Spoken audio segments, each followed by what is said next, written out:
Good evening, ladies and gentlemen. It's Thursday evening.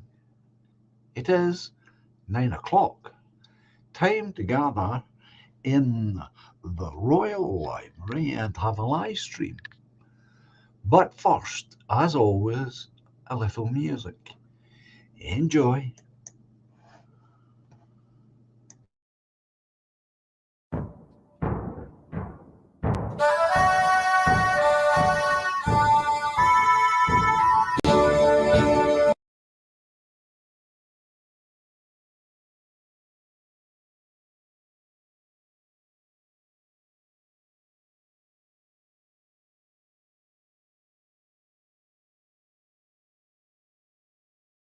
We are all the heirs to Scotland, as a nation proudly stand. We will march beneath her banners to protect our ancient land.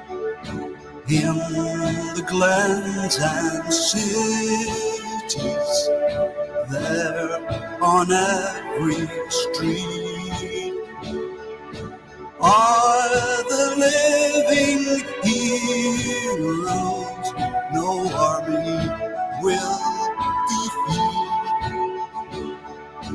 Let a flag mean freedom and not a battle drum. To the world we bid a welcome in 1,000 different ways. We will toast to long lost friendships as we build our better days. In the glens and cities, there on every street are the living heroes no army will defeat. Let our flag mean freedom and not a battle drum. We are all the heroes of Scotland. We're a nation hand in hand. We will march beneath her banners to protect our ancient land. In the glens and cities, there on every street are the living heroes no army will defeat. Let our flag mean freedom and not a battle drum.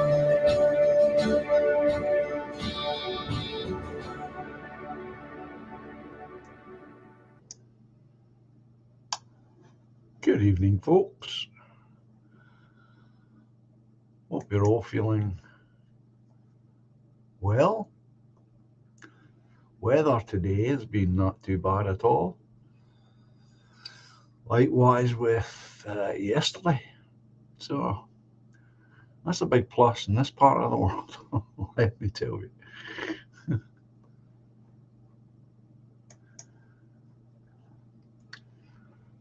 Always a bonus when it doesn't rain here. It just seems as though it always rains here. Yeah, not bad at all. Not bad. And I got good news through the post today. Yeah, makes a change. Change from bills, eh? This is from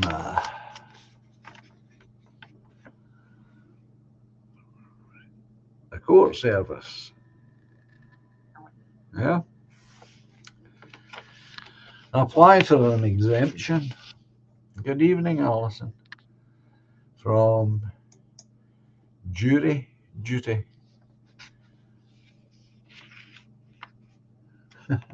Amanda, dear, dear. You are lucky, says Amanda. I got soap today. And that's usually the case here, Amanda, let me tell you.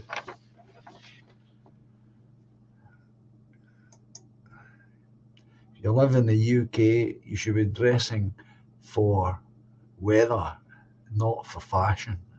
It's safer. So yeah, I applied for an exemption from the jury, and much to my surprise, it wasn't actually difficult at all. I actually thought I would get the usual when you engage with these government bureaucracies, is ends up in a back and forth. Uh,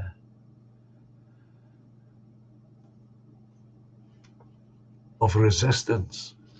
But no, this time it was quite straightforward. They just asked my age, and that seemed to be enough. And this is my formal letter, which obviously I'll keep, saying that I am now excused from that particular duty.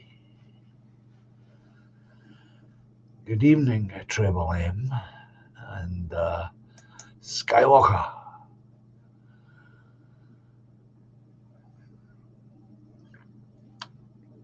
Oh, there's my Laura. Good evening, my dear. I hope you're feeling as well as you can feel.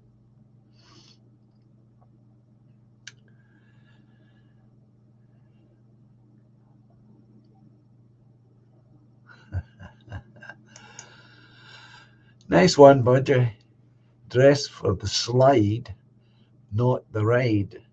It's a motorcycle term.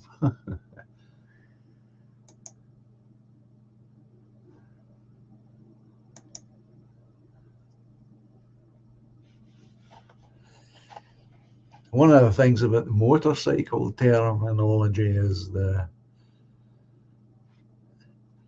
years ago, certainly of my generation, people would say, so you're a motorbike boy. It was always considered to be a motorbike boy, regardless of your age.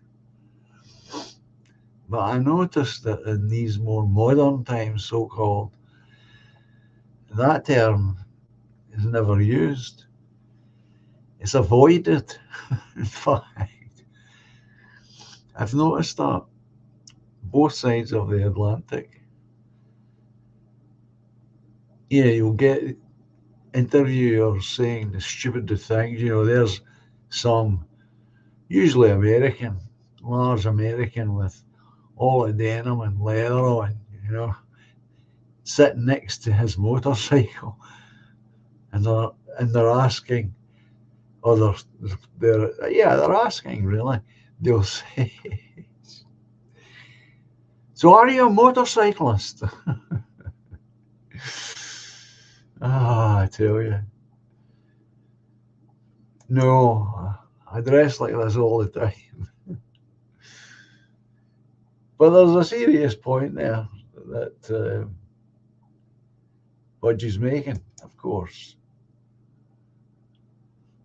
No, you really need to have the proper clothes on if you're going to ride a motorcycle. Or, as I have since learned from our good friend Ian Marr, that applies to bicycles as well. So, good evening, Father in chat, says Larry. Good evening to you, my dear.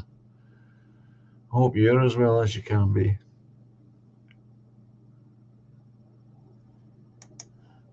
Turn up, boys. Turn up, boys. Yeah, that is it. That was another way of expressing it. Very correct there. And there's another one I've forgotten about. Jojo has reminded me. Not greatly used up here. We call them greasers in Newcastle in the 60s. Yeah, could see that. No, around here it was always motorcycle boys, which was fair enough because most of them were late teens and early 20s, certainly. Just Budgie's cycle comment had me thinking about that. And again, it's just an absolute tiny example of how language changes over the years. There's Toffee. I was listening to your stream tonight before I came on, Toffee. My telly is broken. The colour has gone funny. So John just looks like a bright red figure, as if he's on fire or something. I'm on fire!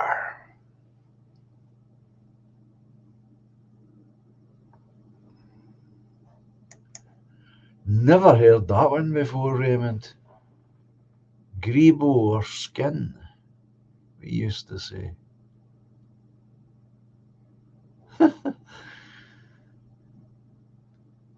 Never heard that one. Ever. Interesting. At least these things I find interesting.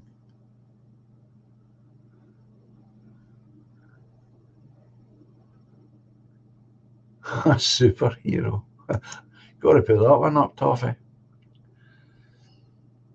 Toffee thinks I look like a superhero at the moment through his wonky colour. Anyway.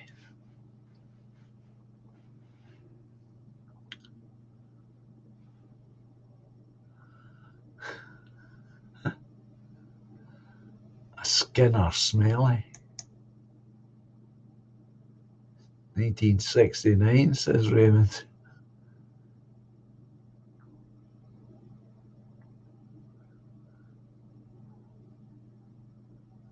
Yeah.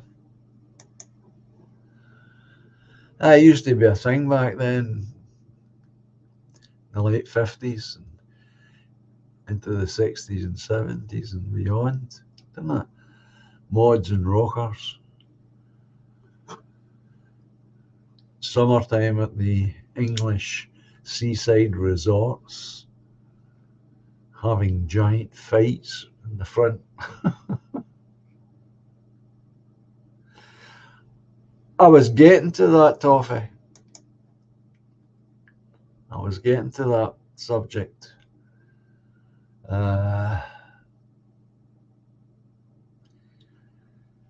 haven't heard that. In fact, I didn't know anything about it until I heard you mention it. I heard you mention it in the chat. But no, I haven't heard. If his equipment's down as you think, or as you were saying, well, he won't be able, of course he's got a phone. I was going to say he wouldn't be able to send me an email, but he could do it on his phone, I expect.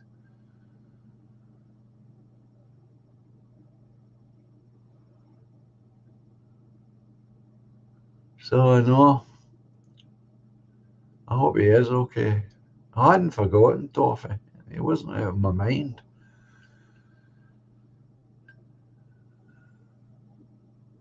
So I don't know. I hope he's not unwell. I just don't know. So long as I don't forget, I'll send him an email and see what happens, see if I get any reply.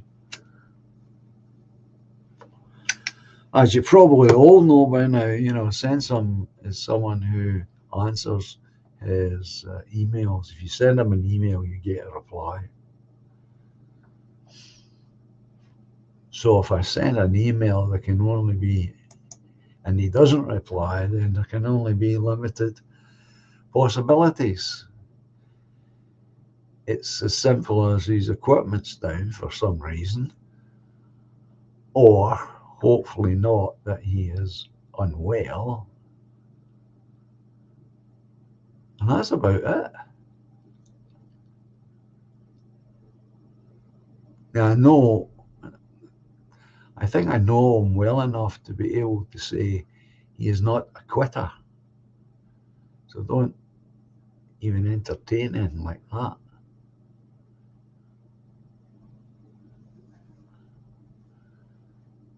That won't be the case.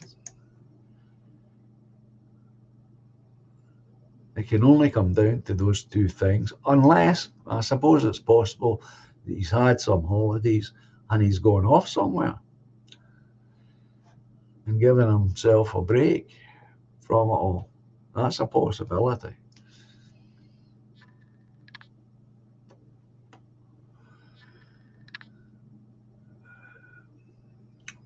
As I say, I'll do my best to remember and send him an email, and we'll see what happens. Obviously, I'll let you know.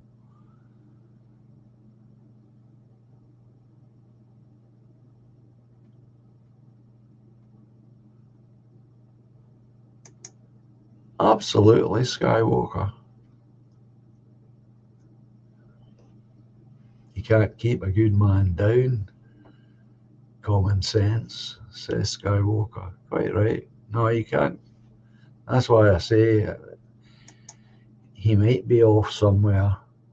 He might be overloaded at work. I know that was a growing problem about overload at work.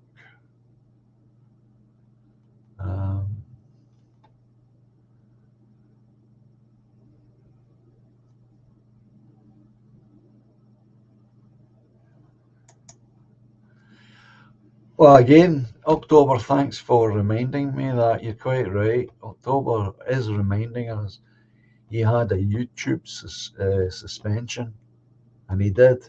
It was for a week, I think. Makes sense.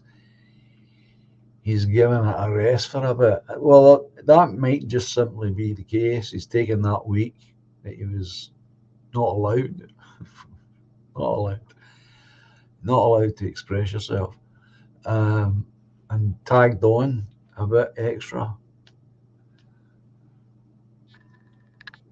because he hasn't had a break since he started.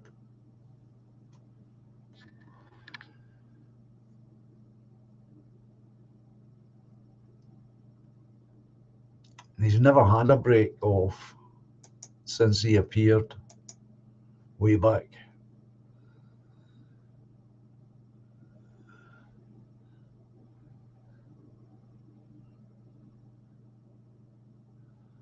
Well, that's the way I am.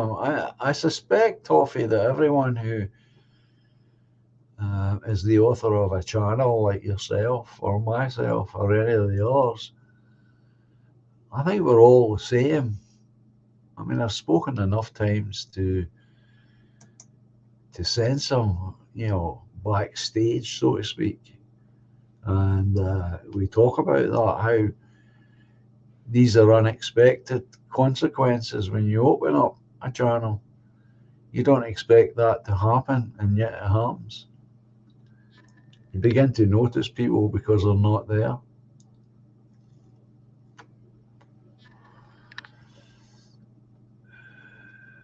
And that's really how it should be. We should notice when people have gone missing.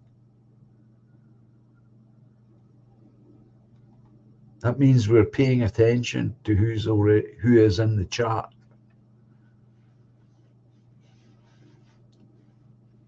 And that's, again, a very small but positive sign of resistance, because under these peculiar circumstances, we have still managed to form a community of sorts. I don't like to put a label on it.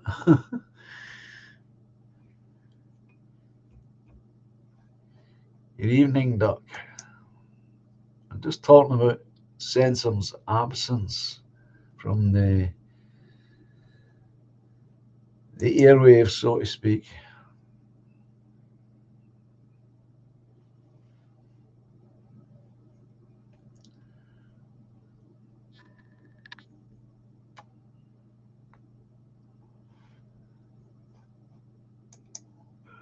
It's Amanda saying it's nice when you see the same people in the chat. It makes like we are mates. Well, that's exactly what has happened here, and I'm sure it has happened elsewhere. It's a very peculiar set of circumstances, but it just shows you how strong and valiant the human spirit is when it's feeling a little under pressure. Because I've spoken to enough individuals here on this channel privately to know that that's how they all feel about it. And personally, on a personal note, it's really nice also that most of this personal connection has been made with other people in the chat. Okay, I'm involved as a third party, obviously, but I'm not the main center of attention. It's the other people in the chat that are, quite rightly, the center of that person's attention. And to be simple about it, that's really what community is.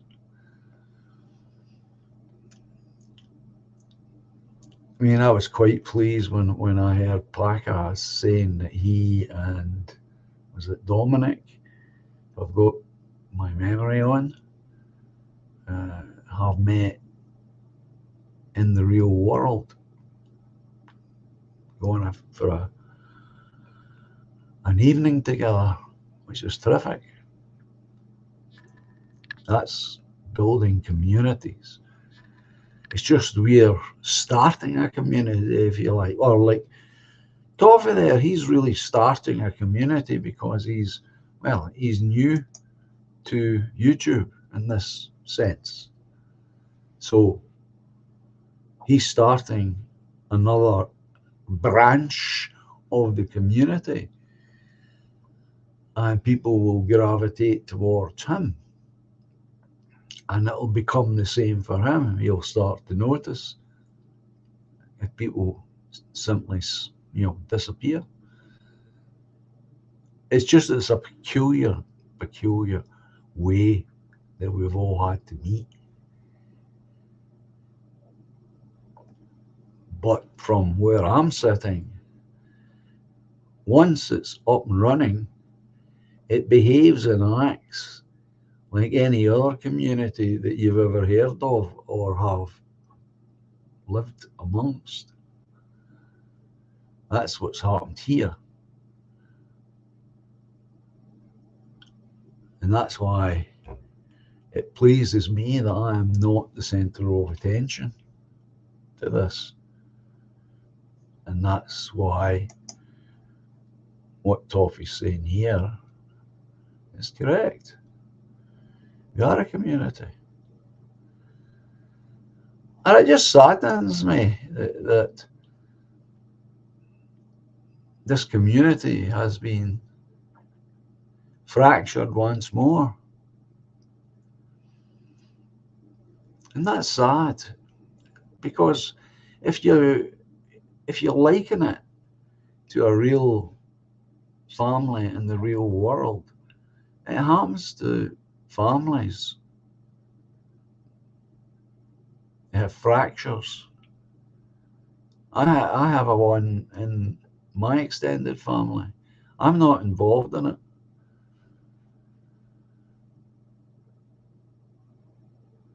But it's one of these situations. It's like, excuse me, it's like, as my granny used to say, it's on and off faster than a peep of gas. You know, one minute they're all in harmony, and the next minute they're all tearing at each other's throats. Now, I'm using that as an analogy to this political situation. Now, it, because I know something of the people involved at PA, it wasn't a total surprise when one of you told me that Kenny Smith had broken away from PA, or PA had broken away from him. Now, as a neutral in this, I just see that as tragic. Because instead of a united front, now we've got two sets of people, and hopefully not at odds with each other, I might add.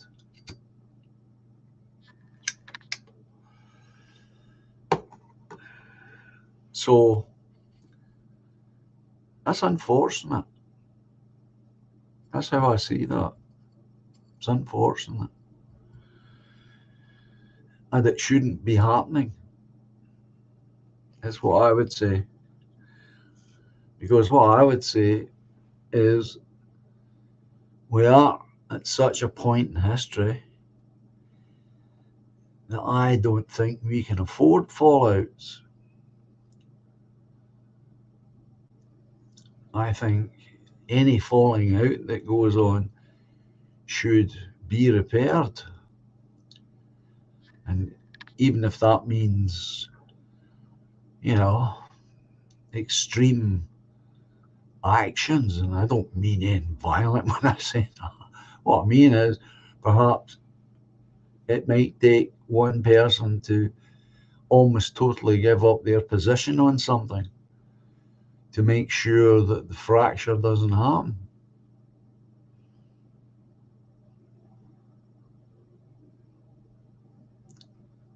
We'll see how it works out. But I'm not totally surprised by it. And I was, in a way, expecting something to come from the direction of PA. I was hoping it wouldn't be this. That's why I'm not totally surprised by it. And I don't want to slide into gossip and rumour by speculating on anything.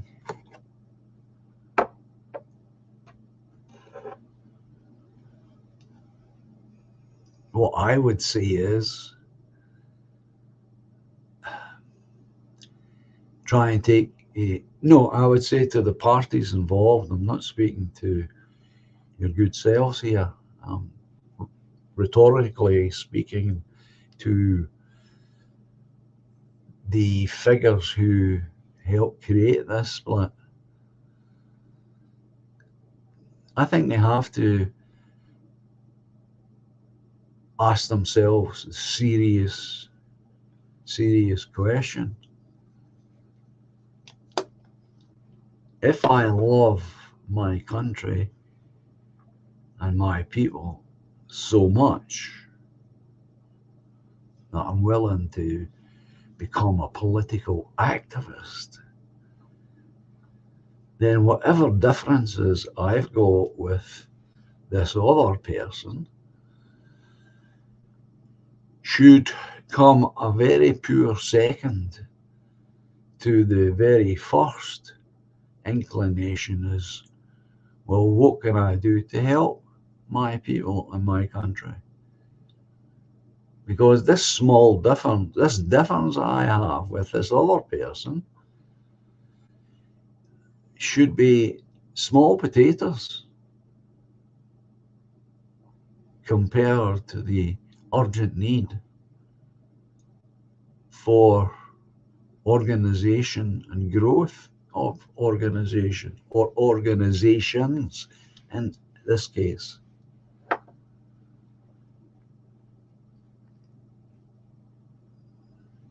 That's what I would like to see. Whoever is involved in this split up, and something has to be at the root of it. It just didn't happen by itself. And I'm not taking sides because I don't know any more than what I know.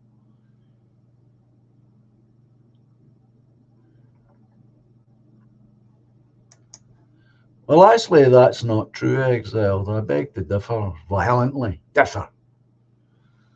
I doubt anyone would notice, let alone give a shit, if I was to suddenly disappear. Well, that's not true, not as far as I'm concerned.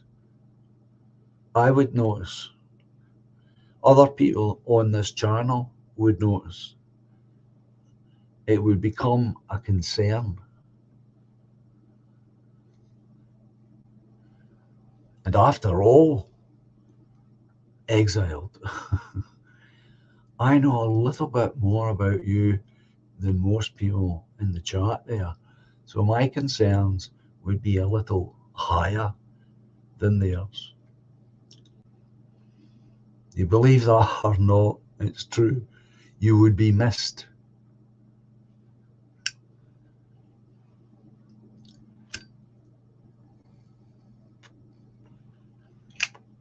Without a doubt.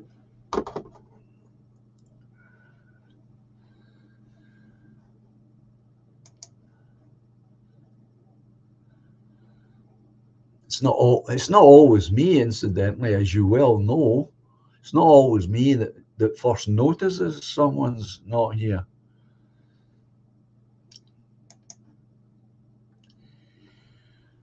Hiya DJ, made a few videos tonight after work, and as a result I am up for once. Good, been a while. What like you guys? Well, I'm just speaking about this unfortunate split that's happened amongst the PA members.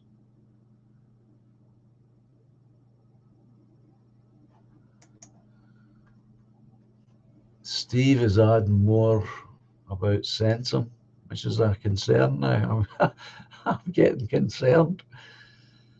Sensum hasn't been pasting on his Telegram channel either for about 10 days, says Steve. Well, let's reel that back a little bit and say, well, if he has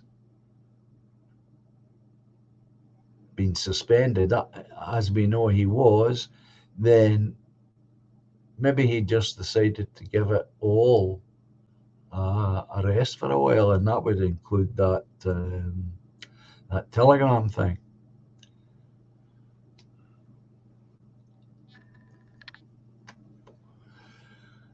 We'll have to, as I say, I'll write him an email, but perhaps others have done that. I'm not saying that he'll answer me because I'm special. I'm just thinking that he always does answer his emails. So I'll write him a brief, "Are you okay, my friend?" email and see what happens. Obviously, if this goes on, we'll definitely be concerned.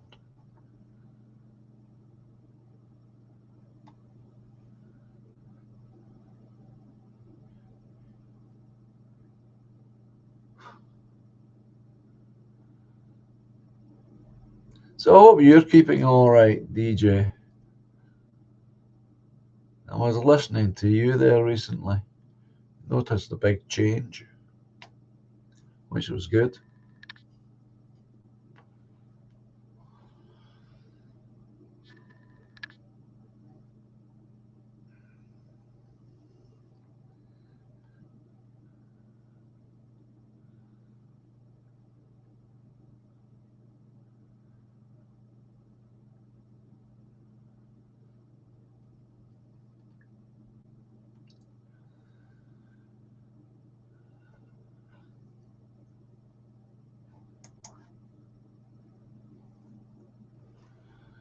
DJ, I'm a hermit by my own doing. Some of the most wonderful chaps I've ever met was through our circles. We have been thrown into a corner, but we have found friends. Clive and Scott's Armour, for me, are brothers. And that's another piece of good news that I heard, that Scott's Armour's back. He has returned, which is terrific news.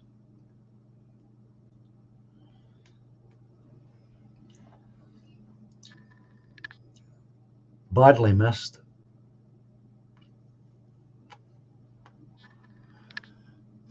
I was really pleased to hear that.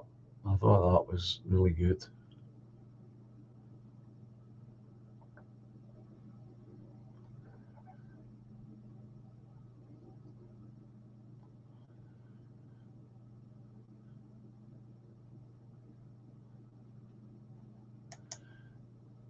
Absolutely, Raymond. Dangerfield was the bridge that kept many of us together when they had a purge before.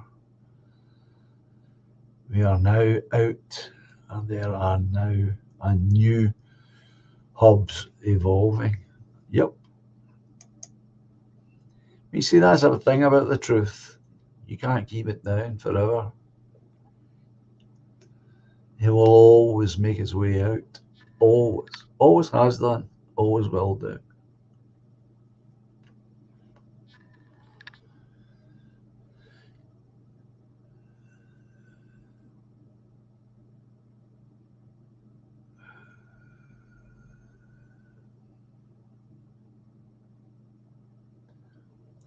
Well, I know I was cheered up when I heard this news, DJ.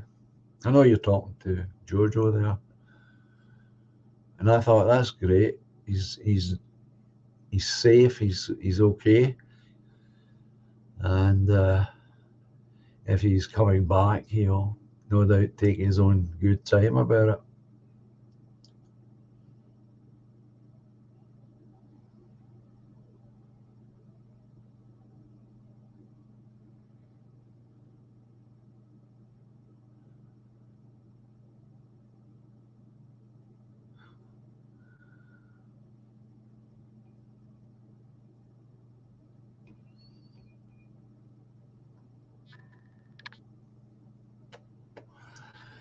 That's what I would say, Skywalker. I would say, why don't you just get a monitor? Unless you watch some sort of television. Well, I can see why you might want a bigger screen if you enjoy watching a movie. But you can get 25-inch monitors. That's what I've got here in front of me. And I watch movies on that all the time.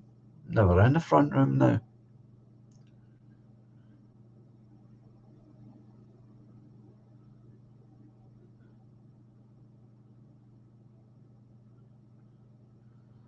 And I can't remember what make this is.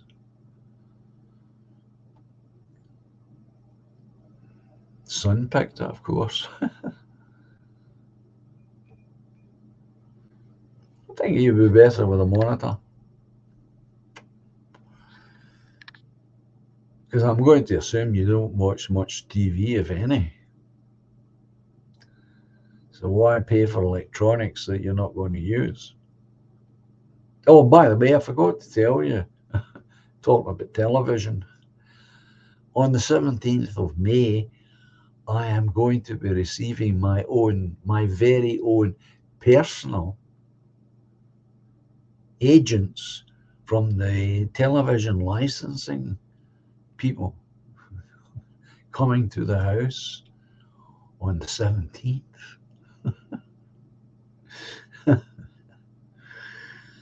You can see how that's got me shaking in my boots.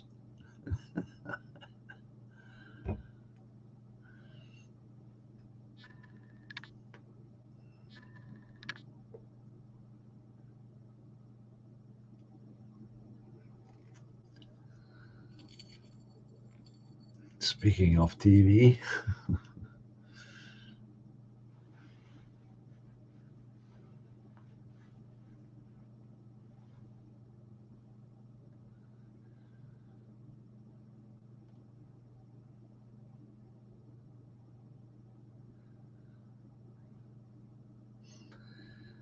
You are getting good advice there.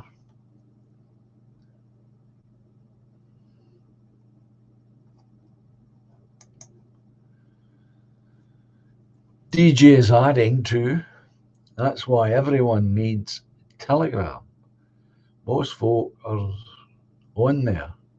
Hard to assume something is wrong because someone isn't on a YouTube live chat.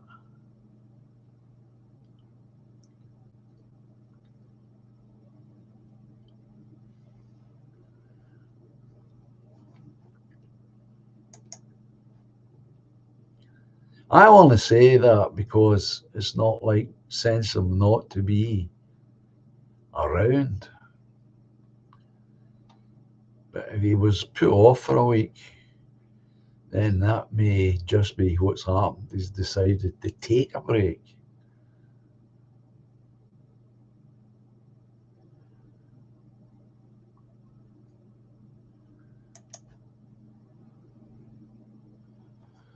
Dominic, oh dear. I've not had a cig for 10 days. Oh, for 10 hours, John. Good God. Hours, doc orders have one for me, mate. That big cig looks nice. Evening, folks.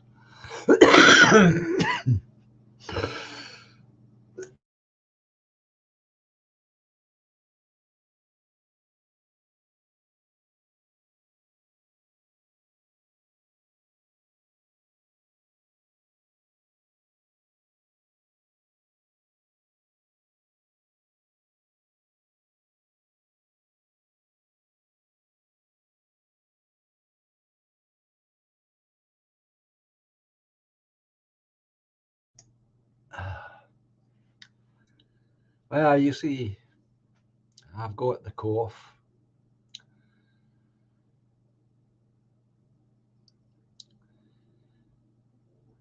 And it was one of the things that I was going to say to the Sheriff Court people about why I shouldn't be on a jury.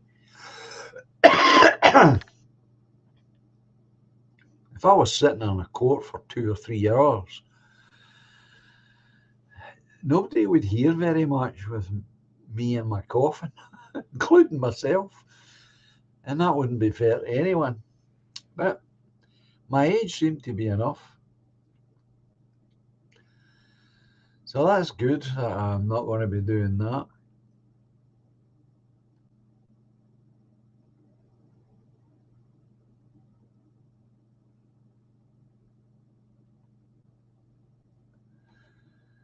Anyway, oh, there's William. Good evening, William.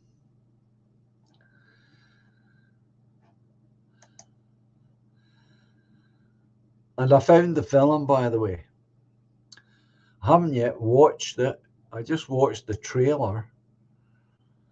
And my first response to the trailer was, boy, this movie's definitely aged.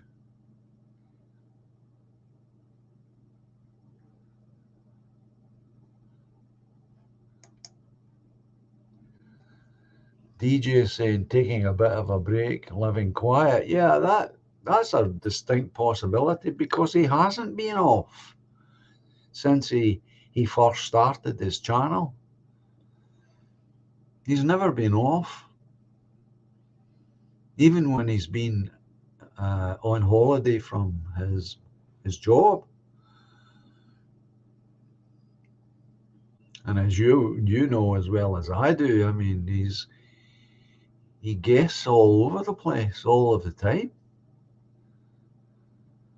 And I'm sure you appreciate, DJ, that it can be exhausting doing what we do, especially the amount of work the likes of yourself put into it, and Sensum and Bonnie Ladd and many others for that matter.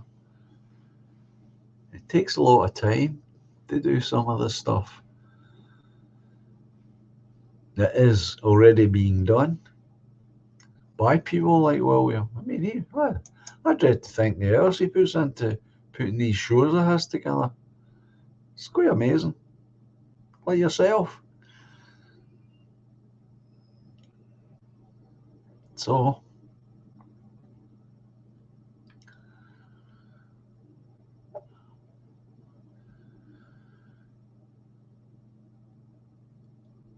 let's hope that's all it is.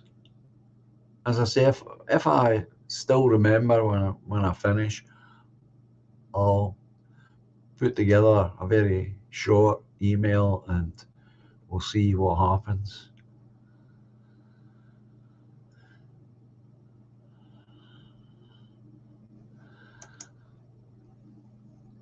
Yeah, I heard you talking about that, Toffee. Joe Owens getting purposely ignored by the Liverpool Echo didn't half annoy me. Well,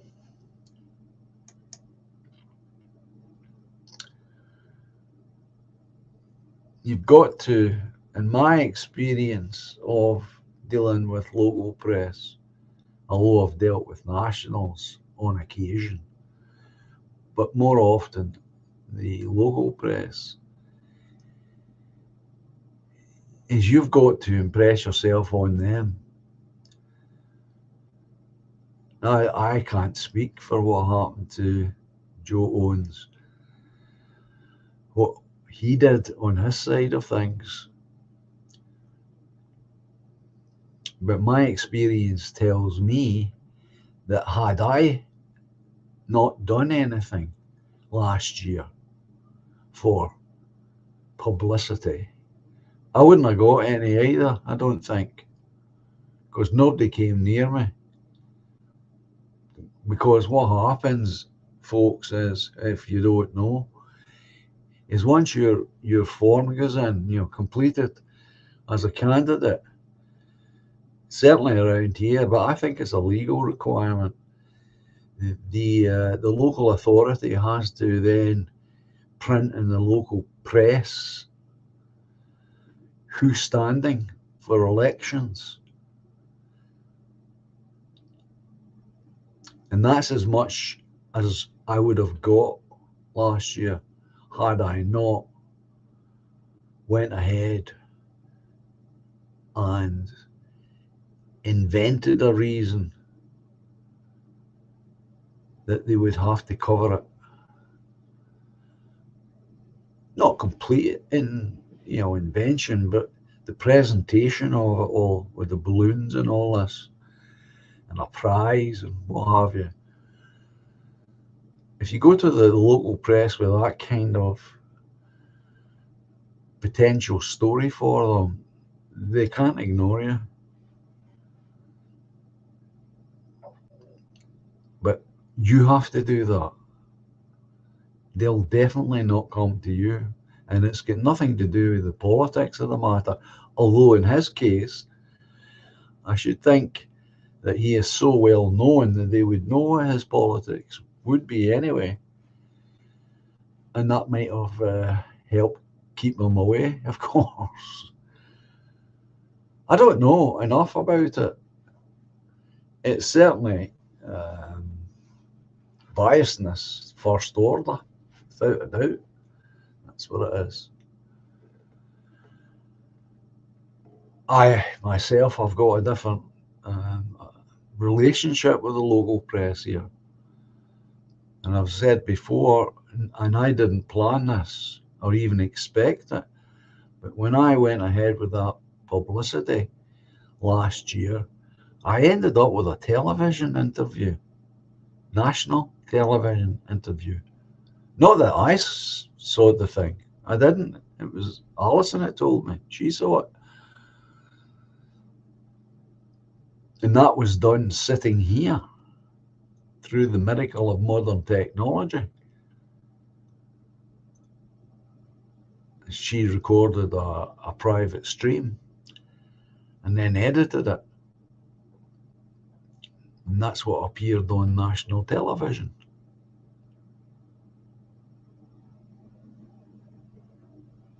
And that's what I say. It depends on what it is.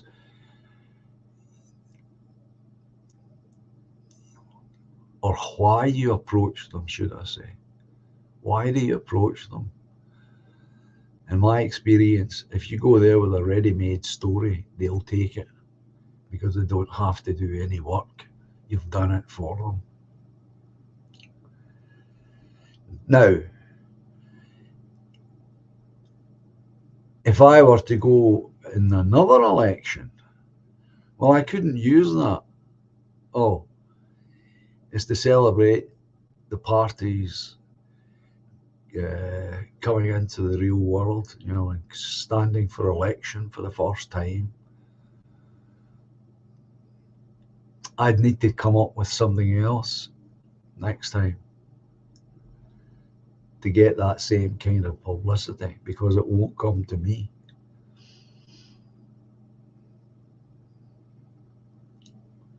And that's always going to be the case. Always, no matter who it is. Up until the point that you can't be ignored from television nor national papers. And by that time, of course, you've already made an impact of some description on the general public. But we are a far, far cry from any of that. It would be the same in the next Scottish elections. If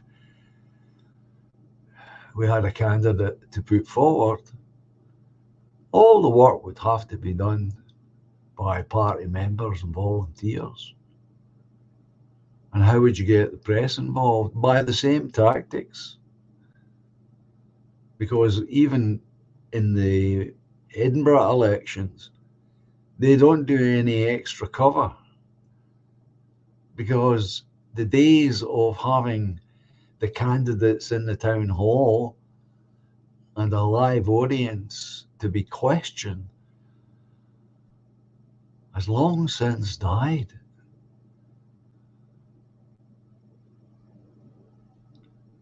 So all they put out is propaganda from the parties, what position they've got in this and that and t'other.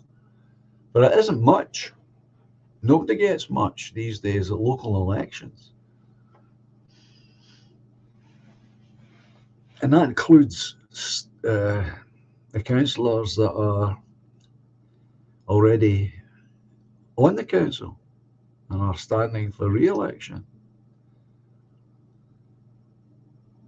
So it's the usual chicken and egg as far as all of that's concerned. Is if you want to do your best, then you've got to do everything yourself. If you get helpers, that's terrific. I didn't have anybody to help me here in the town.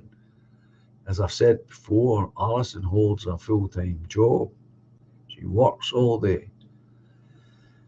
And the girls are not physically up to it. If they were, I would have huckled them into service. But they're just not physically able.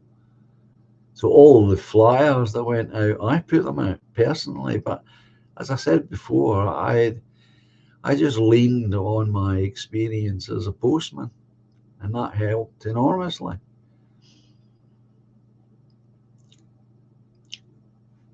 Likewise with the publicity, if I hadn't come up with that idea, I wouldn't have got any publicity. But I got very decent coverage. And I could have followed it up, but didn't.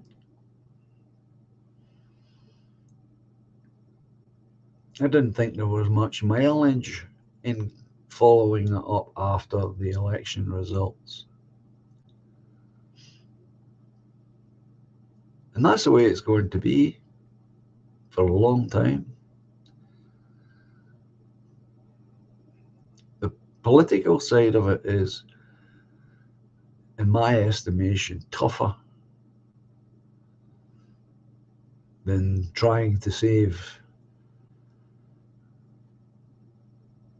a sum of money to buy land. I think by comparison, the political road is a tougher road. And both are necessary.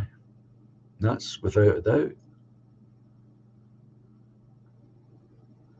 Can you imagine for a moment if we had, say, even one councillor and the other group were going to buy land where that council has authority? Well, having that one member on the council could mean all the difference between getting the land and not getting it. And I don't mean anything illegal here. Better still if we controlled that council, of course. Much better. But having one person at least on it, then you've got an insight to what the thinking is.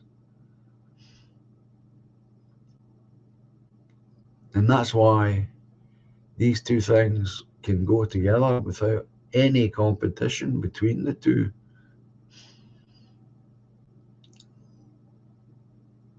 And one will help the other in its own different way. It's a win-win for all of us. That's how I see it. So I don't know the ins and outs of what happened to Joe Owens and the lack of coverage. And as I am not from Liverpool, I don't know what his reputation is amongst those who know him, or know of him, should I say. No idea. These are all different factors that you have to take account of.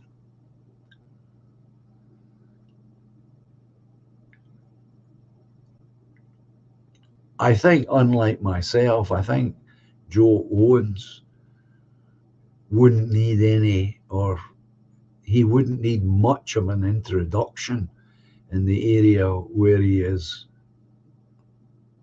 Liverpool, that is. And so his problem, as far as I would see, would be how does he get himself into that newspaper to get a few comments from him? That would be his problem, I would imagine. Whereas when I went to the local press, all the staff that I had worked with over the years had all changed. They had retired. The only one left that I knew is the photographer. So I had to start from scratch trying to build a relationship between myself and these new reporters. And again, that's what's going to be needed all the way along, at every turn.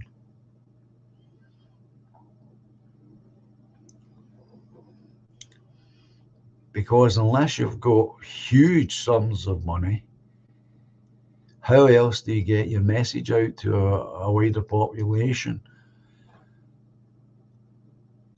Well, you can do it in two ways, can't you? You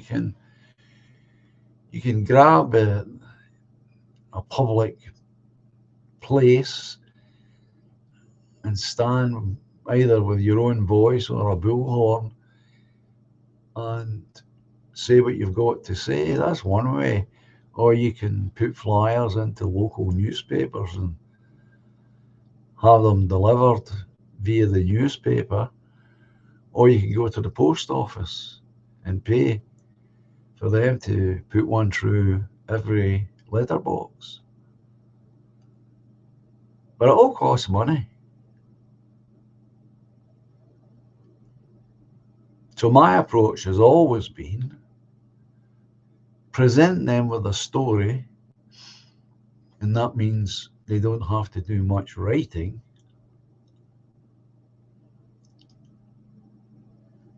Go along and see them speak to them, show them the outline of the story.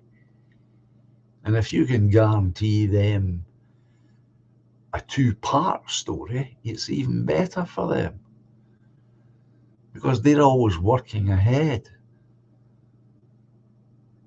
And they're always fixated on having stories that they can then just slot in. And that takes pressure off them. And that's how they work. But you really need to have it all worked out in your head at least. Better still if you can put it onto paper, And it doesn't have, you're not, don't run away with the idea that you need to write a novel or anything. It's not like that, Just think of how simple it was to say to the local paper, my party is promoting a chess tournament. Well, you don't have to say much more than that. Everyone knows what chess is and can imagine the pieces and the boards and all that.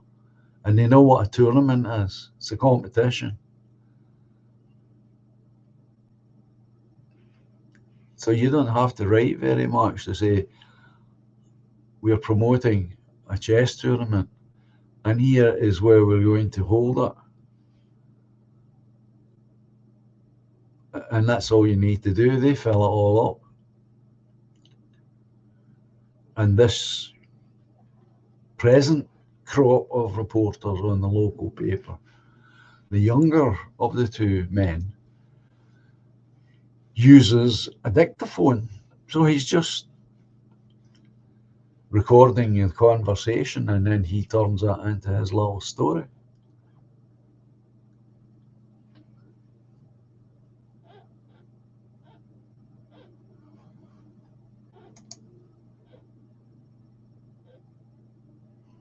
Who was the lad who used to do videos called Ball Bag of the Week? Yeah, I believe he took a bit of a nervous breakdown, Jojo. That's why he's not about. That's what was being said at the time when he disappeared. But like yourself, I can no longer recall what he called himself. I mean, he was another fella who more or less focused his attention on the SNP.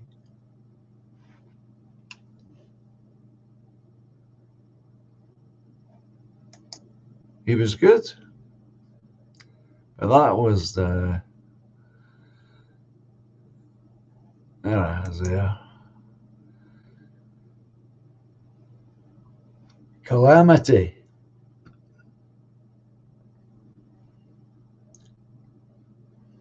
I tried to get him on here when I first started up, but it never happened. And then when he disappeared, that was what was being said. How much truth was it? I have no idea.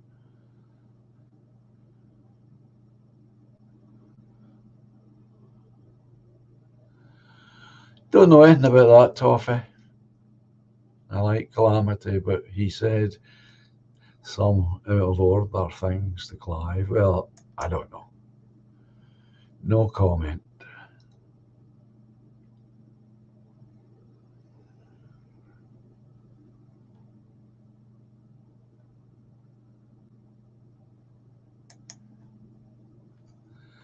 Dominic, my ladders went on me yesterday morning. I dropped 25 foot, landed on marble steps.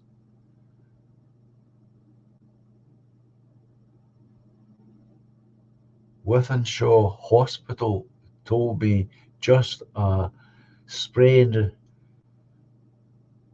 went. It's just a sprain went back. His morning CT scan, right ankles smashed to pieces. Oh, Jesus. That's you out of work then.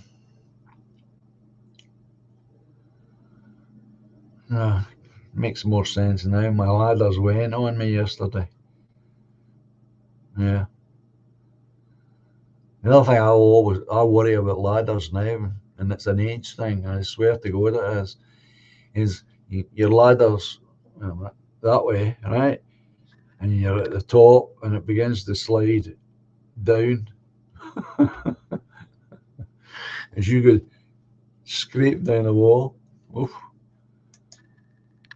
I'm sorry to hear that, Dominic. Well, you look after yourself, and if you've smashed your ankle, I bet you're in glorious pain. That's for sure.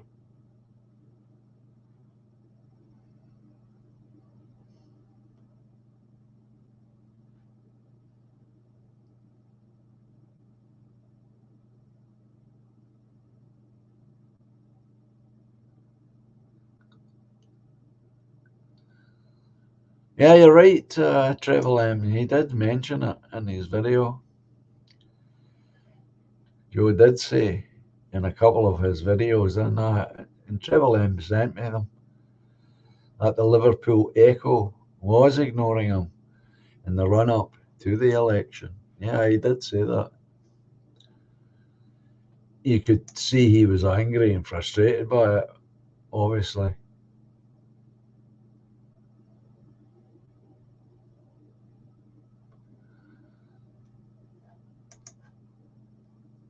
Calamity was clearly unhinged, says Exile, and a bit of a douchebag. I did not like him. Well, that's what was said at the time. He'd had a bit of a breakdown, and that's, to me, that's understandable because he was a bit of a manic figure.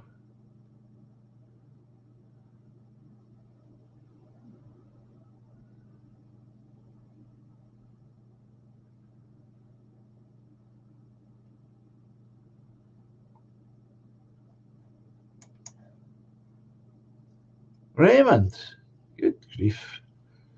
I bought an HP monitor for £980 from Curry. £980. Three faulty units later, I opted for a laptop. Good God. £980. It's a lot of money. A lot of money. Good God.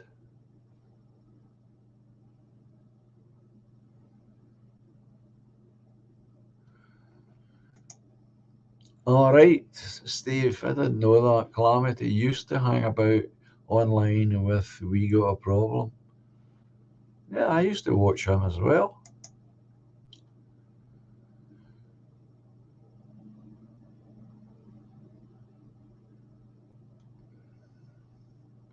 It is Trevor M.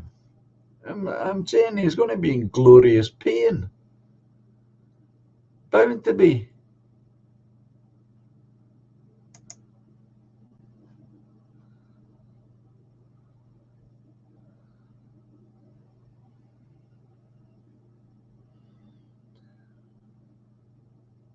Well, you need to get control of the pain, Dominic, because you shouldn't be in pain if you are indeed in pain. Don't let them away with it. You should not be in pain.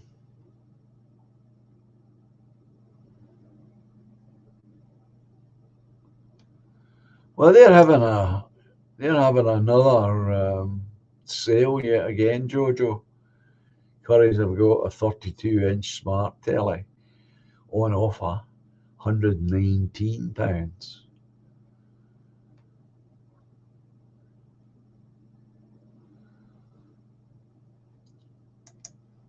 And I know that because they keep sending me their promotional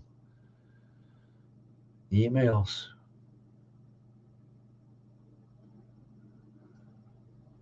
You're on for an operation next week.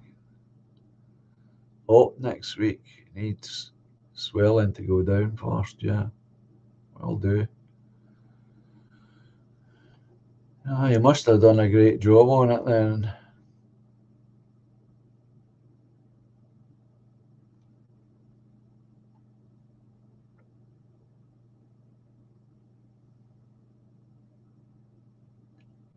What can I say? Oh, there's James. Long time not see, James Hayworth. Nice to have you here. I only use it on and off. It's overwhelming for me. Oh, you're talking about this Telegram thing. I was on one of these things for a while, way back. I couldn't make head nor tail of the damn thing. I just couldn't. It was too confusing for me. You see, somebody poses a question, and you try to answer it. By the time I would have my answer ready, the question or whatever it was I was responding to was long gone, and all this other stuff was like, what? Nah, too confusing for me.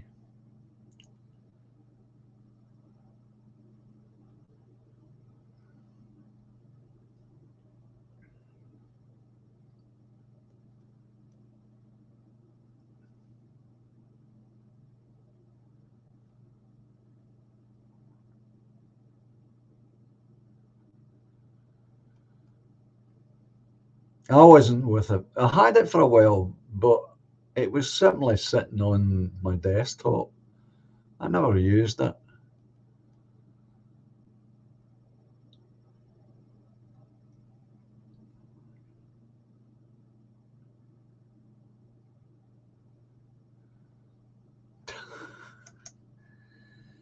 Jojo is telling us, I'm shadow banned. That means you don't have a shadow. That's what you're telling us on Twitter. On Twitter.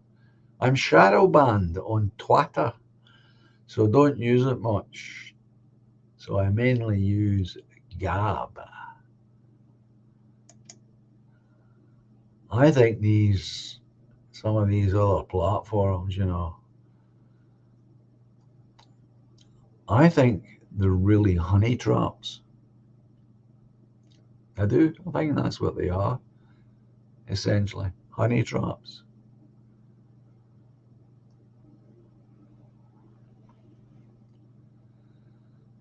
And what I mean by that is a lot of the people who gravitated to these other platforms, these lesser known ones, when they get there, because there isn't as much top down censorship involved, they, they tend to let rip a little bit.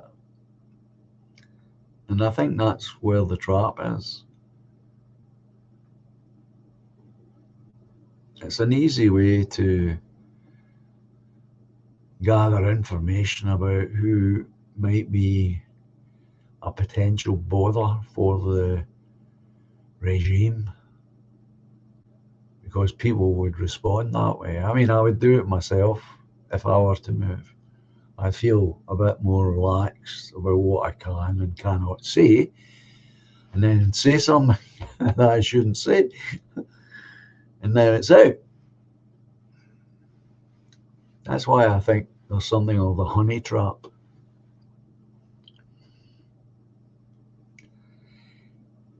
Yes, could I just, Toffee is saying, I just point my phone at a picture in my living room and talk nonsense on my videos. Zero effort, right? On that front, Toffee, let me offer a little photographic advice. Could you not invest in something like this, which is a little tripod for phones? And that way you would avoid the shaky image and you could still be free to follow your own thoughts. but you wouldn't be holding up the camera. Just a thought. Don't know how much something like that would cost.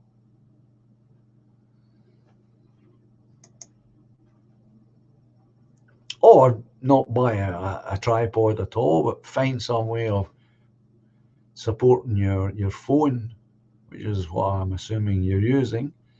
And if your phone is fixed, then you can bring the picture to the phone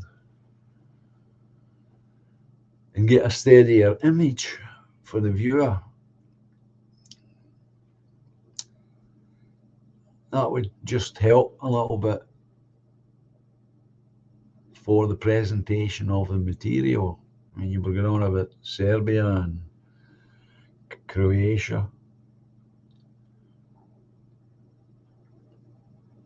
And all very interesting stuff. But slightly distracting when the images move. I know you're doing your best, I know that. But here's a cheap way of just improving that. Try it till you get a setup that you can work with. May help. Steve is saying, you still haven't added your buy me a coffee link. No, I haven't. Not yet. I haven't, no. And I've had yet another report,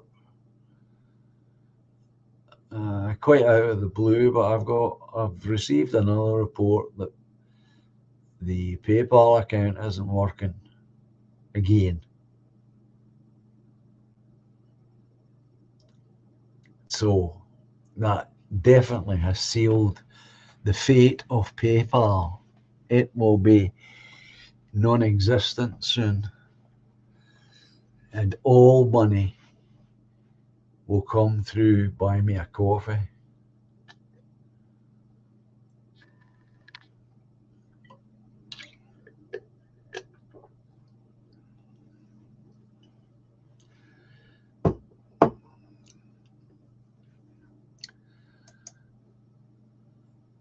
Can anyone contact Sensum away from YouTube? Well, at one time I could have, because at one time I had his mobile number. I don't have it anymore. Sorry to say, but I did have it. I could have easily phoned him if I'd had that number still, but I don't. So the thing is about the Buy Me a Coffee link, Steve, is I'm working in the background making hopefully certain positive changes to things. And one of the changes is exactly this, what I'm now talking about. Because there has been so much trouble from PayPal, and I explained to all of you at the time, it was so obvious to me that this had been sabotage. Now, you might think that's incredible. A tiny party with an unknown leader. Who would do such a thing? Well, anyone who works for PayPal, who is a political activist in any way, if they saw a golden opportunity to cause trouble for anyone, and they thought they could get away with it, they'll do it. And that's what they did, because of what stopped the thing working in the first place.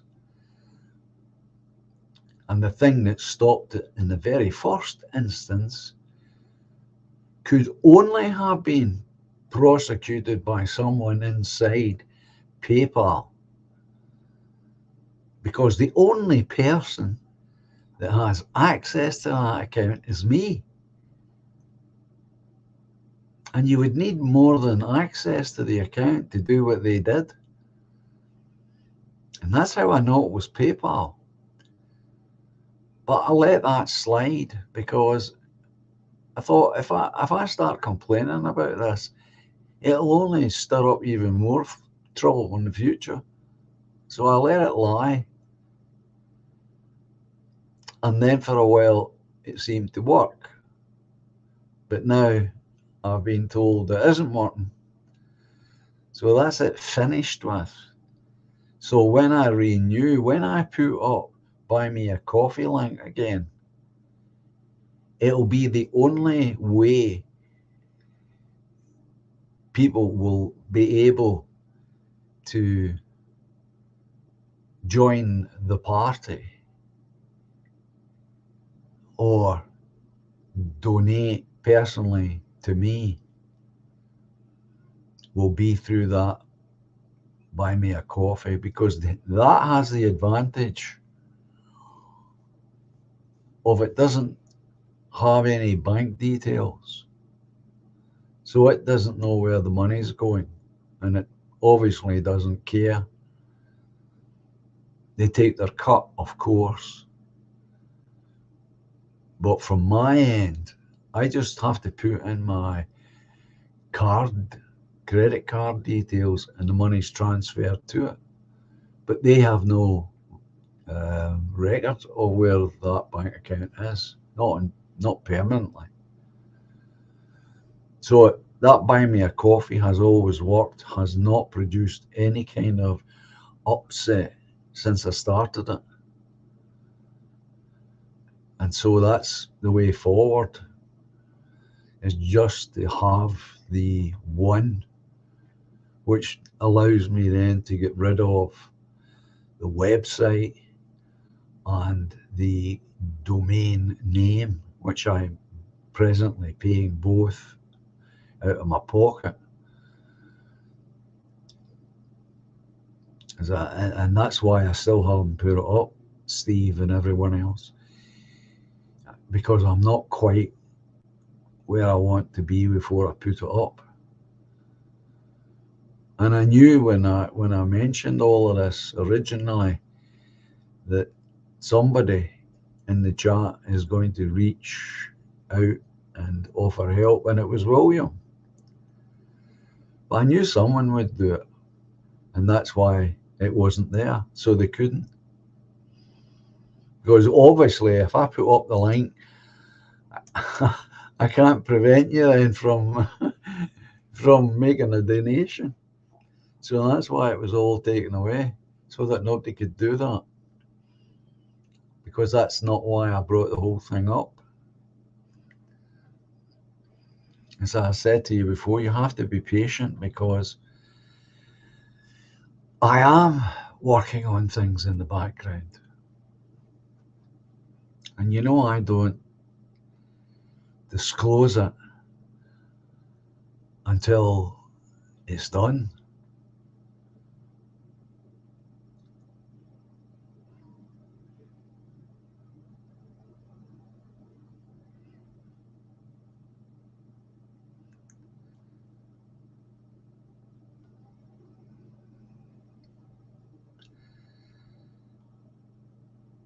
It will go back up.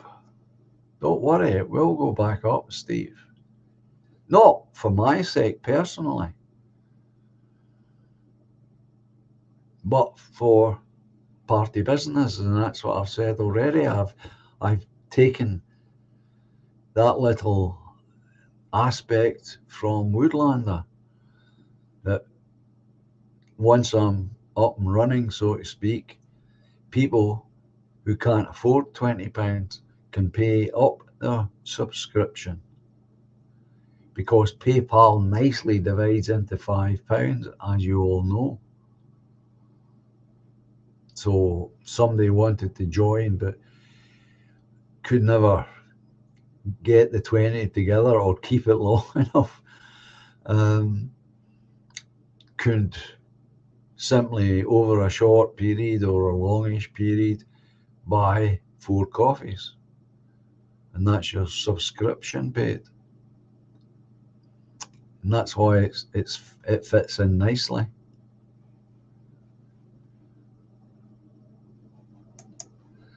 What's this you're saying, Exiled?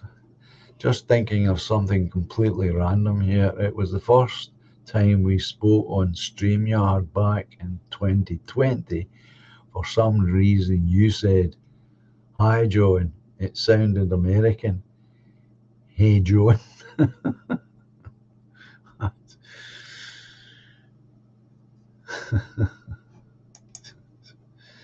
2020, my God, 3 years ago. Things to hang. Whew.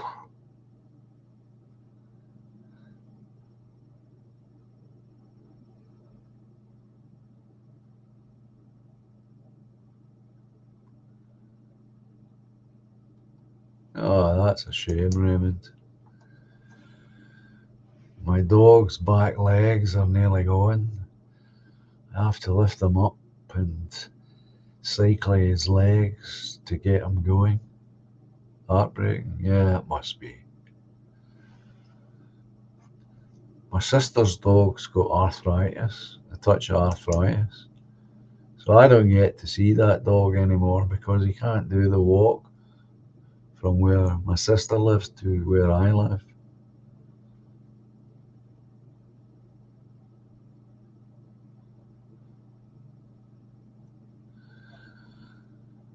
Well,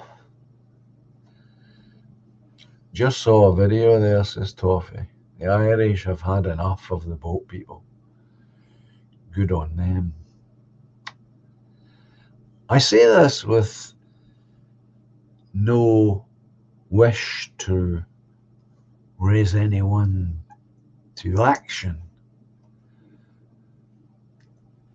But the powers that be should never forget that the Irish people took up guns before. And from my contact with Ulstermen, and we all know who I'm talking about, it wouldn't take very much for various groups to rise out of the ashes if it gets out of hand over there in the north as it has in the south. That could be the powder keg that sets it all off. And we've seen that before, haven't we?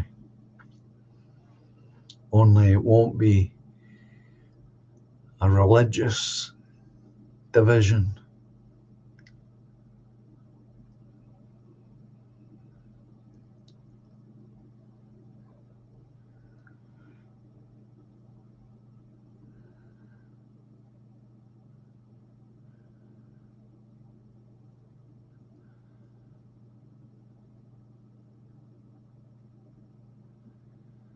So I wouldn't like to see the return of that kind of violence, but I can see it happening. And that'll be a tragedy all the way around.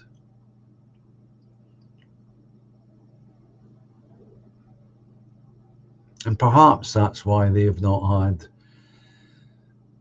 as much flooding as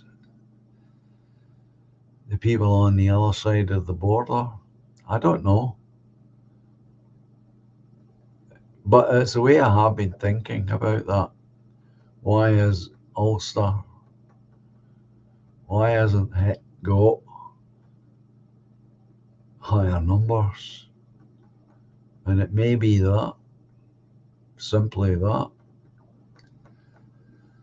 they're frightened that these fighters, these resistance fighters on both sides, will come out of the woodwork again. Toffee, the Liverpool Echo have a hatred for Joe. They have done since the early 1990s. Well, That puts a slightly different complexion on the matter, doesn't it? Well, obviously, if they've got a built-in bias, then he's probably flogging a dead horse, and that's why he's never done anything about it. He probably already knows all of that, Toffee.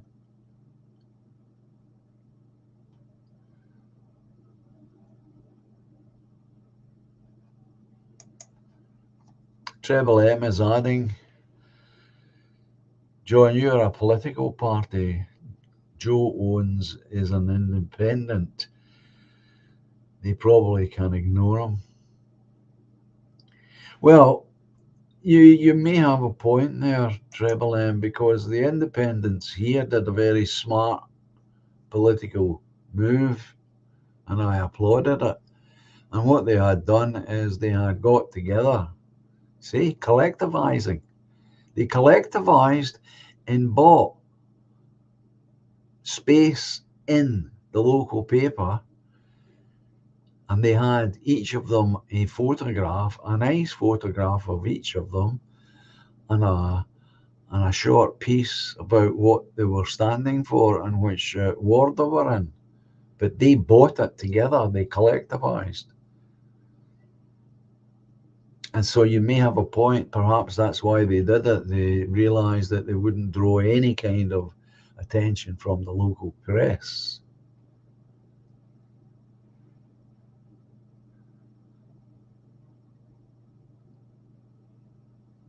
So yeah, it's very possible.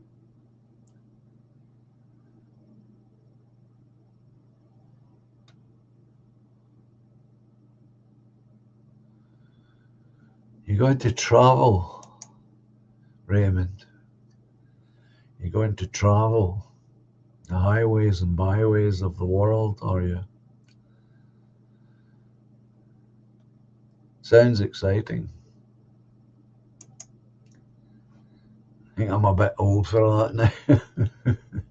Unless I'm going first class all the way.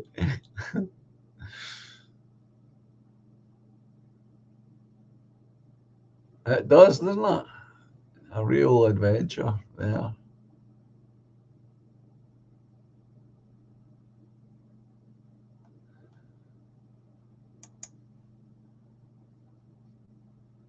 "4D chess," says James.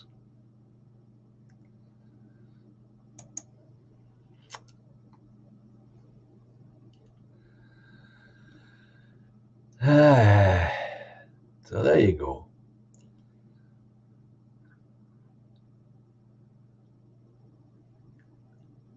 Are you still talking about Calamity?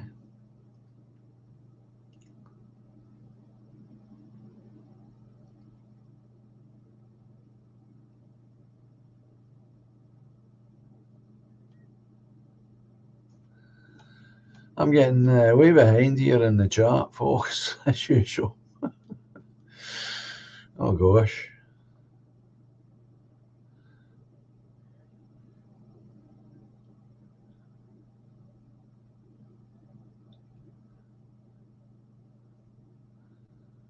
Oh, there's Bas. Good evening, Bas. Glad I never missed you. I'm trying to catch up with the chart, but I'm so far behind. It's ridiculous.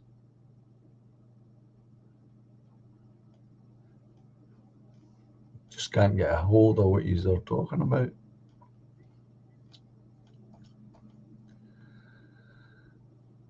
Aye, finally caught up.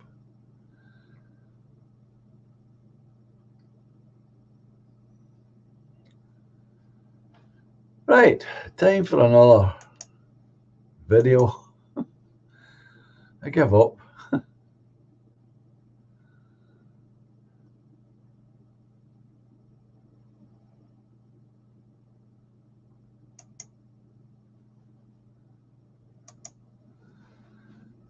I do like these short videos, I must confess. I do like them. Right, I'll play it twice as always. Enjoy. A job for no pay or clean sewers for $100,000 a year. I think high-profile job with no pay. I would prefer to have the high-profile job without pay. I'm cleaning sewers for 100K, man. Ain't no shame in my game. I'm cleaning sewers. There's no question about it. I'm going to clean the sewers for $100,000 a year. I'd rather do first one. You don't want to do the dangerous, dirty job. I know. So could that possibly be why so many women earn less money than men? Yep. So is that based on discrimination or based on choice? And choices. Would you rather have a high-profile job for no pay or clean sewers for $100,000 a year? I think a high-profile job with no pay. I would prefer to have the high-profile job without pay. I'm cleaning sewers for 100K, man. Ain't no shame in my game. I'm cleaning sewers. There's no question about it. I'm going to clean the sewers for $100,000 a year. I'd rather do first one. You don't want to do the dangerous, dirty job. I know. So could that possibly be why so many women earn less money than men? Yep. So is that based on discrimination or based on choice? And choices. Would you rather have a high-profile job for no pay?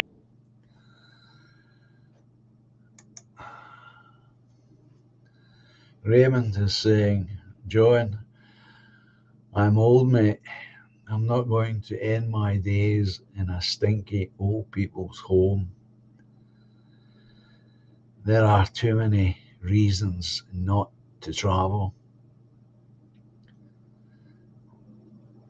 But I know once I'm moving, it will be a glorious and interesting last 10 years. Very philosophical, Raymond. I hope you have the health to enjoy it. I do. I wish you well with that. It's a brave thing you're doing. At any age, it's a brave thing you're doing.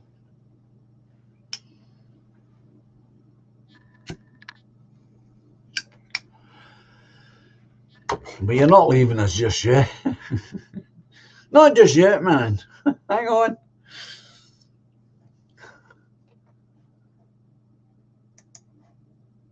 Dominic, I'll clean them for 50 grand a year. This has been my argument about all this forever.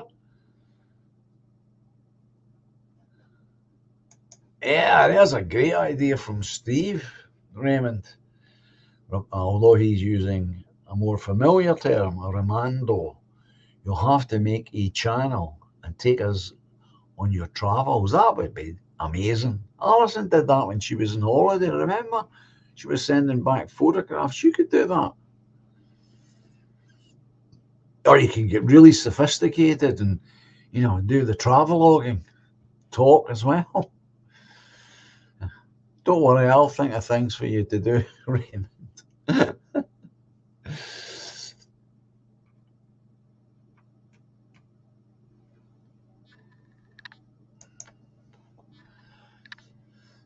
Absolutely, Raymond. Absolutely. But that is a good idea. I mean, you could do all that from a phone. I go to a channel and that's what all the man does. He's got one fixed on his arm and he walks about Cyprus and he does that.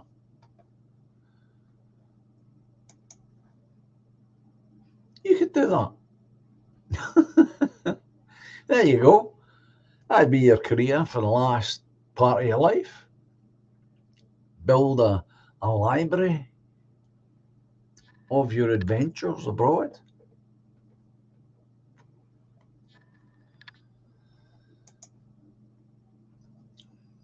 I love to visit Australia, but I'm terrified of flying, says Toffee.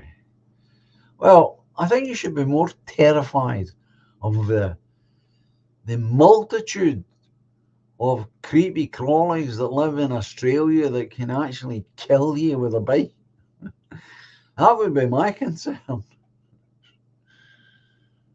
Not a place that you'll literally come across me in, I tell you that. Yeah, that's what I'm saying, Steve. It's not just spiders and snakes and sharks. There's a lot more to it.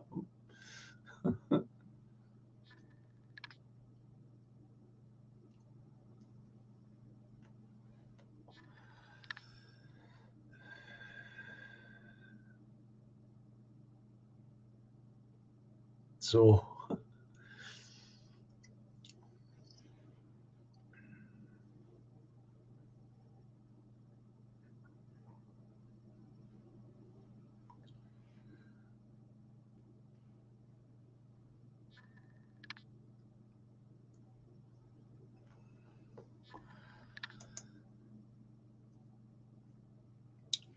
Ludwig, good evening, Ludwig. Raymond Piper sounds like a super plan. Young at heart, buddy. Beautiful. If you pass through the West Country, look us up.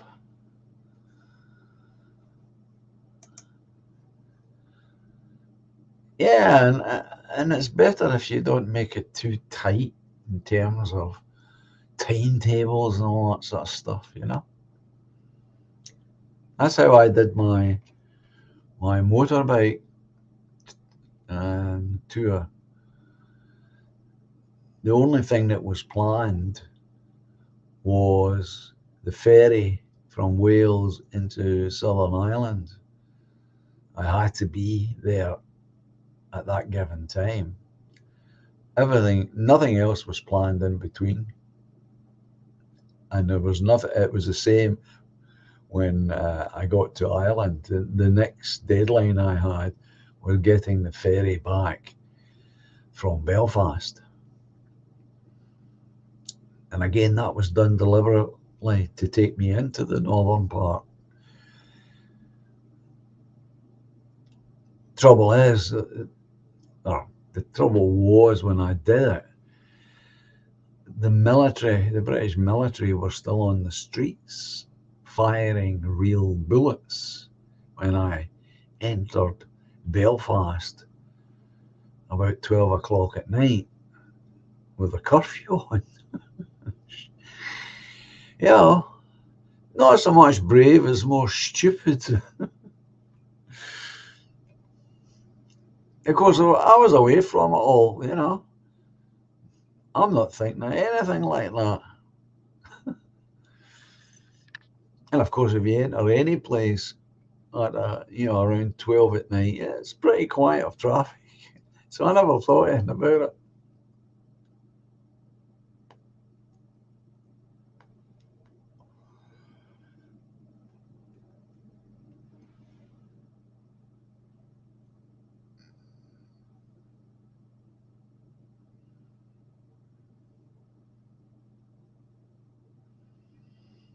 There you go. That's a good reason why you won't get Jonah in Australia, folks. Rory is telling us my uncle's dog was bitten by an Australian brown snake in New South Wales. It didn't even get across his garden before it died. Pretty awful things live in Australia, and I'm not talking about people, I'm talking about critters. That sounds like a good plan, Raymond. After visiting my son in Oz, I will go where the wind blows me. And you never can tell. Perhaps the wind may not blow at all. You may stay in Australia, you don't know, it's a huge place.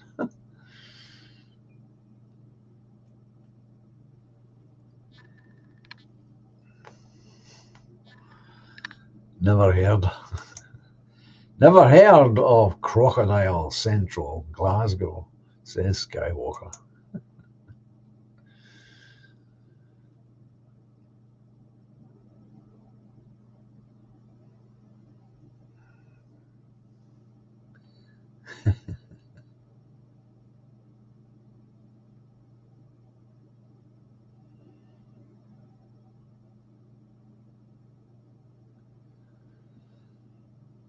There's a lot of these critters in Australia.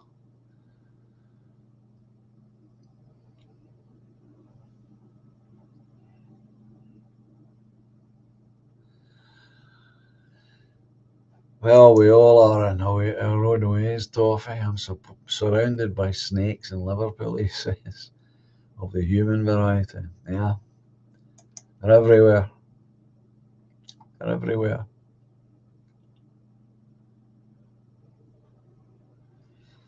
Terrible. Well, I've still got a couple of videos here. Short ones, of course.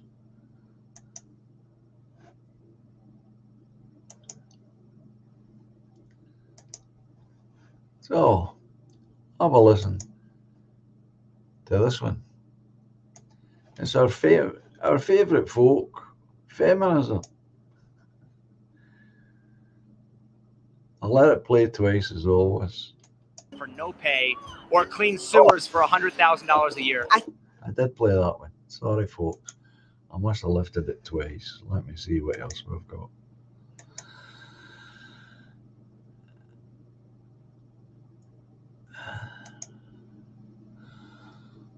Yeah, this is good.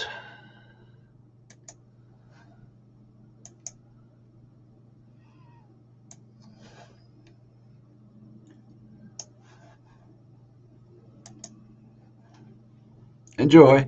The SNP is in good shape. No, you don't. It's still, by and large, rock solid. No, it isn't. I think what we've seen since Humses came in is certainly more openness, more transparency. No, you haven't. He's put cost of living at the very forefront of everything that he's doing. No, he didn't. I'd be confident of both winning the general election and confident, of course, of winning an independence referendum. No, you don't. I have become ever more convinced that he's going to be a very fine First Minister. No, you haven't. Equally, I think Labour are quite torn themselves. No, it isn't. It's the SNP who are looking to protect young people's futures. No, you don't. Labour lurching more and more to the right. No, it doesn't. You know, the world is talking about Britain right now for all of the wrong reasons. No, it isn't. You know what? A lot of people were projecting the demise of the Scottish National Party. That ain't happening. Humza's done a lot. No, he didn't.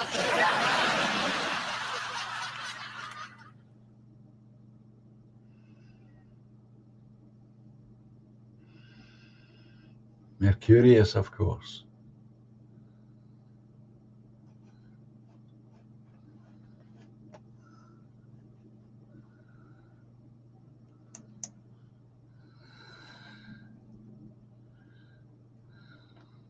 I like the stuff he produces. He's very good at it.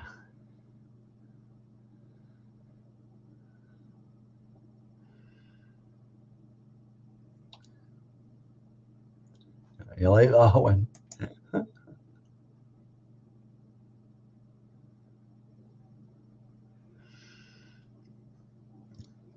He produces a lot of good stuff, I must say.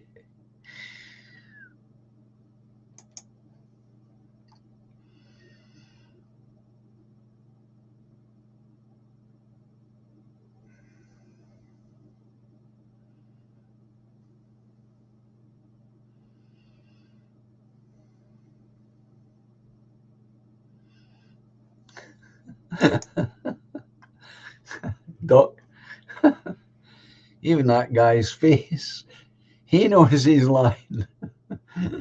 Yeah, the face itself, independent of the man, the face itself knows he's lying, twisting me into the shape.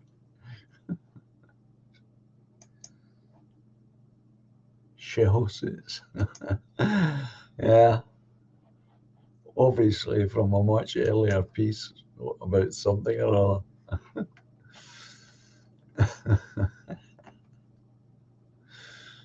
Ah dear, I tell you. Time for something a wee bit different. Let's get the blood stirring a little bit, eh? How about listening to this lady?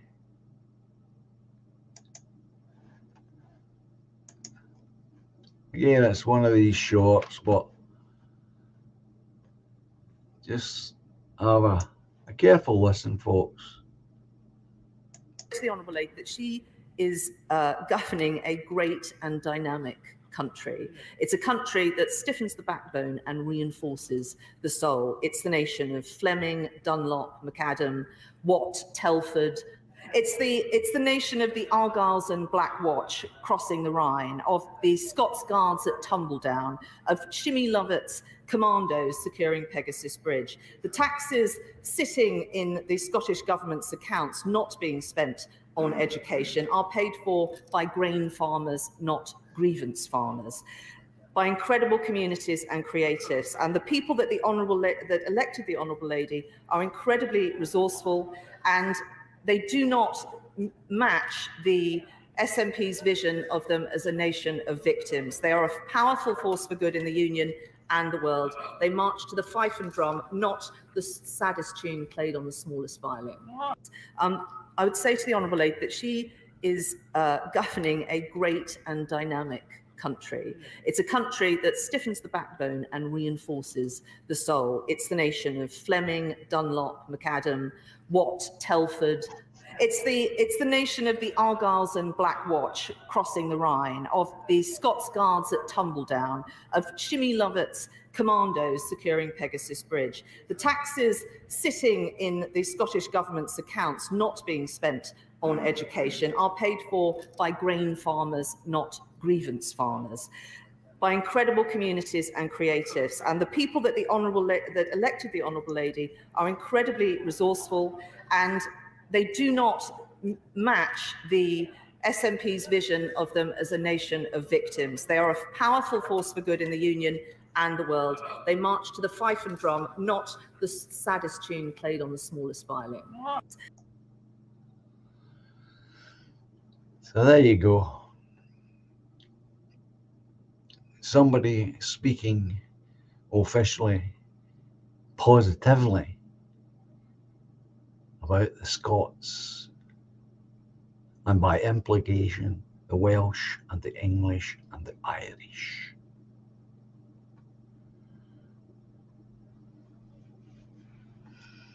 Rare, is it not, to hear that?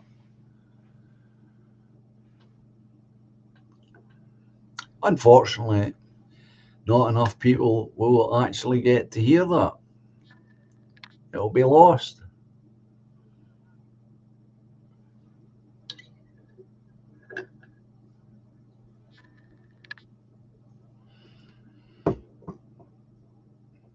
Yeah. Makes a change, does it not?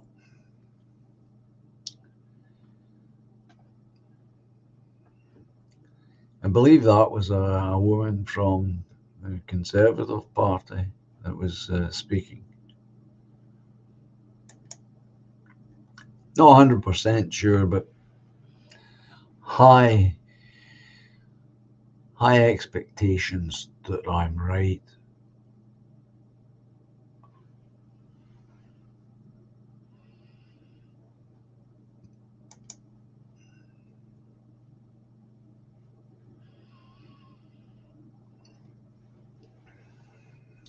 Anyway, it stopped me in my tracks because it's rare to hear. Outside our own circles, that is, of course. It's very rare to hear anything positive about any of us.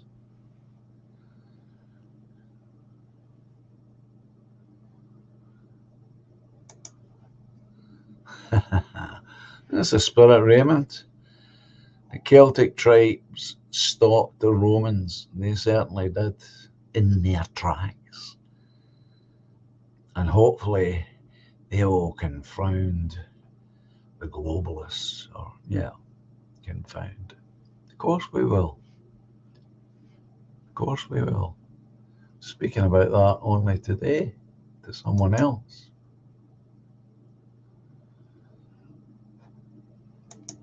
With the right people,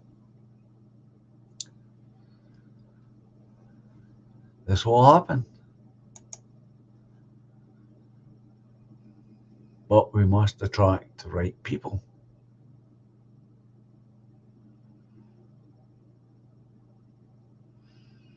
That's the spirit, James. Made me feel proud of being Scottish and I'm English, says James. Yes, but by implication, it doesn't.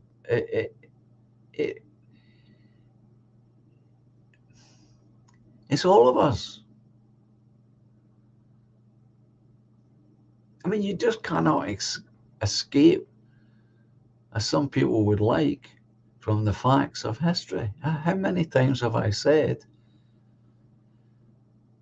from Wales to the outer reaches of Scotland, our blood, our ancestors' blood is everywhere on this island. We have fought against each other in all sorts of various combinations over this land.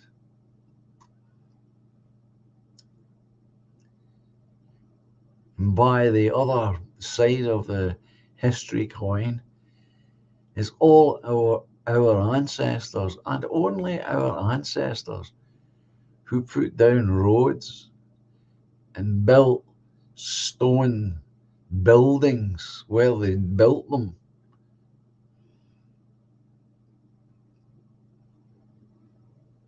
And began the road that led to cities and towns.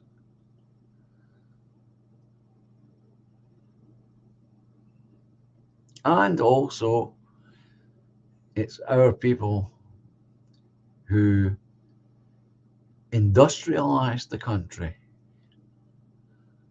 and by example and by sometimes the sword, we exported that industrialization to other parts of the world who wouldn't have it otherwise. We did all that. Our ancestors did it, directly and indirectly.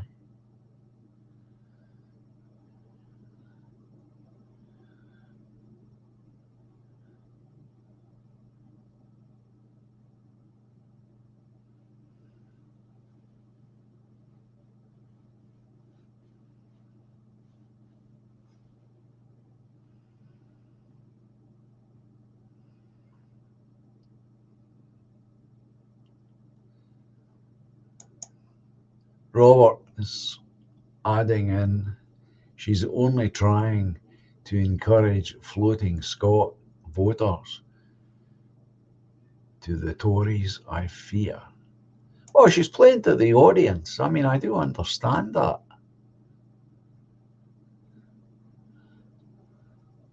If I were in a position to say such things in a public place, not even a place of renown, but simply in a public area, and said such things,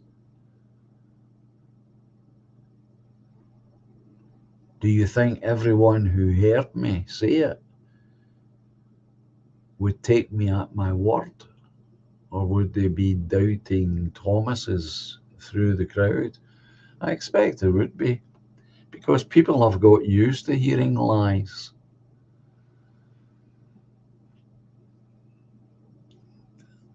That's part of the other, our problems are many-folded, often interconnected. I wouldn't expect to just stand up in public and say things like that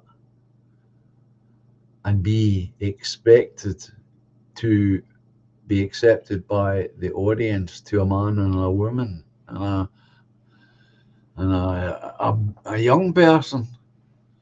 I expect a lot of people not to believe me.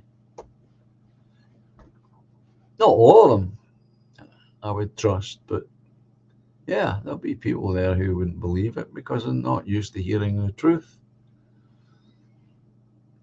Not saying that she's speaking the truth, but I agree she's probably playing to the gallery. But again, in politics, there's nothing wrong with playing to the gallery. I would.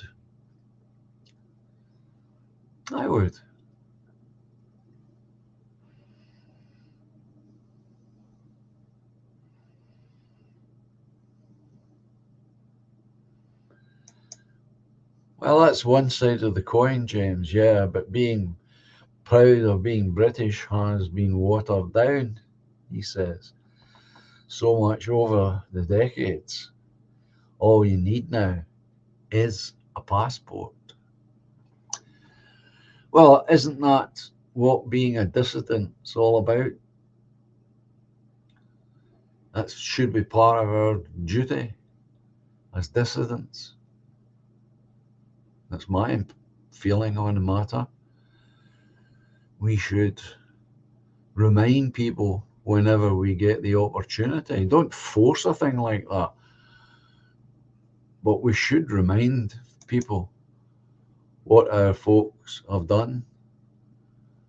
And again, there's no reason to be talking about the British. I've got no problems for English folk to talk about what the English have done. Likewise with the Welsh folk and the Ulster folk. I don't have a problem with any of that. I'm not a person that insists on this British umbrella. That's our diversity right there. It's always been there, that diversity. Scottish, English, Welsh, and, well, at one time it was Irish. We'll say Ulstermen or Ulster folk. That's your diversity. And within that bigger diversity, you have the diversity of personalities. That's further diversity. Plus the languages, how much it varies from one tip of the island to the next tip. More diversity. The trouble is people have been taught that diversity is something different altogether. That diversity really means that you bring in strangers, let us politely call them for the moment, strangers into your land, and that creates diversity. No, it doesn't. It automatically creates division because of differences, because the differences themselves are too great. And I'm not talking about skin color. I'm talking about religion. Let's put it under that big umbrella. Religion and cultural, another gigantic umbrella. That's where the differences are. And that's what we see. We see the consequences of those differences in their actions. As Jesus once said, did he not? You'll know them by their fruits. Well, we know them by their fruits. The fruits are hardly ever out of the media.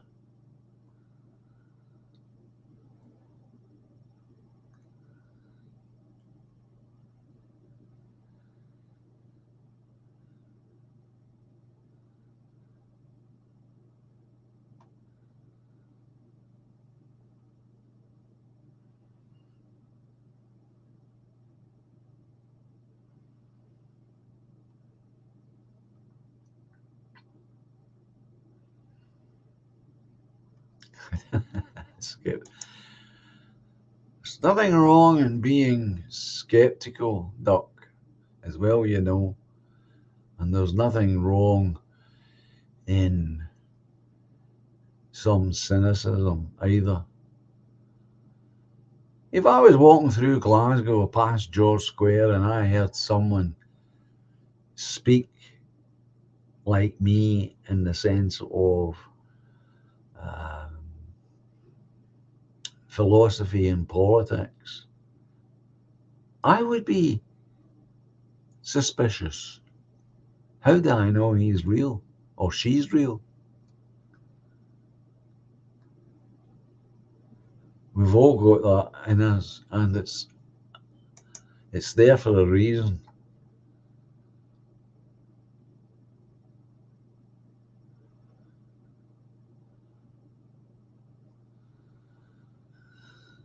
Oh, God.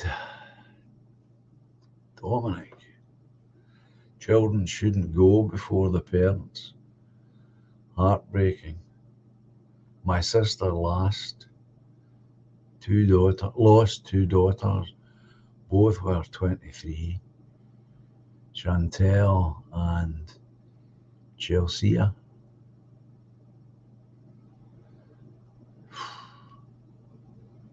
It's devastating stuff, Dominic. Really is.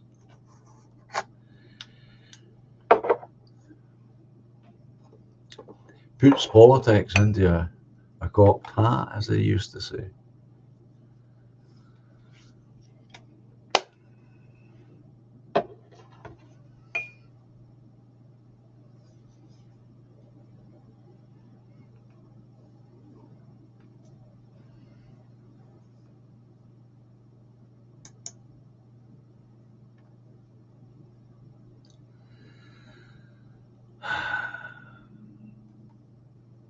There's nothing you can say to that kind of human disaster.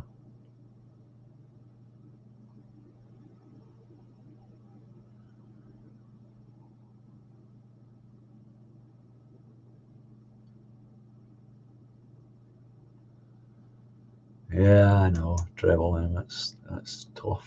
It's got to be tough. Toughest thing I've ever thought about. Not happened to me, fortunately, but tough.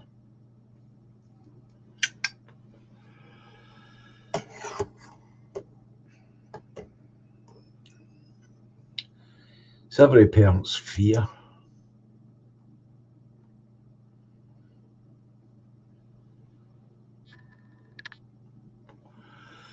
Okay, doke, Dominic, you take care. And buy me a coffee will go up in good time. Just be a little more patient. Some of this is out of my control as far as the timetable is concerned.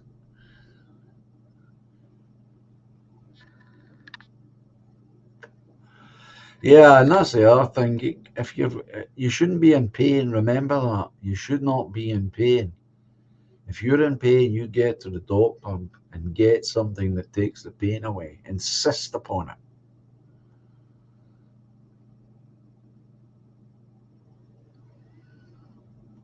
Oh, there's Gavin. Good evening, Gavin.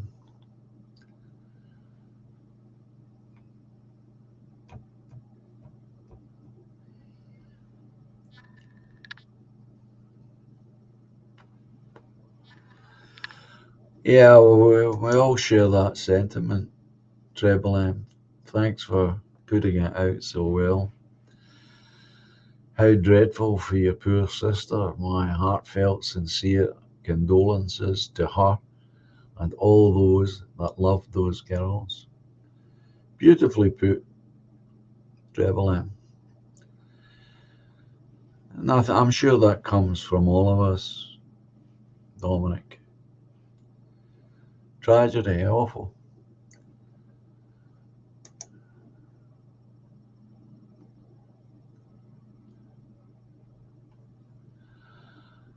Love the slogan, Raymond. We have diversity, they bring perversity. Excellent. What a slogan that is. Should have banners that say that. That's really good, Raymond. I like that a lot.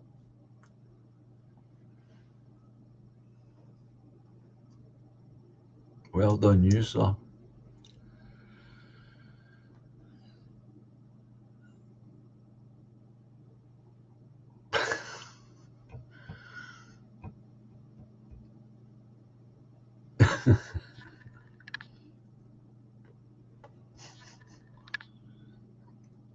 Bananas.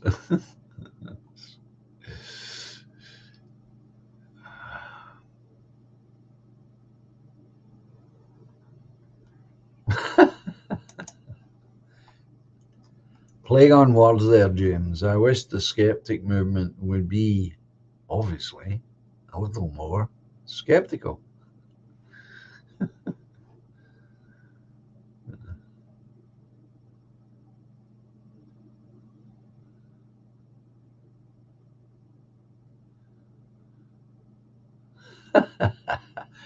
It's a bit late in the day, Steve, for that. You should have signalled me earlier. I think Packer is being a little lurker. I think he is. I know if I put in a link, he would likely bite. There he is there, Packer. But it's a bit late in the evening, folks, to be honest. It's after 11. Packer comes on here, we'll blather for hours. You know that.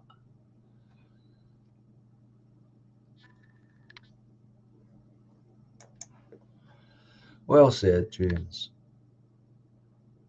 Well said.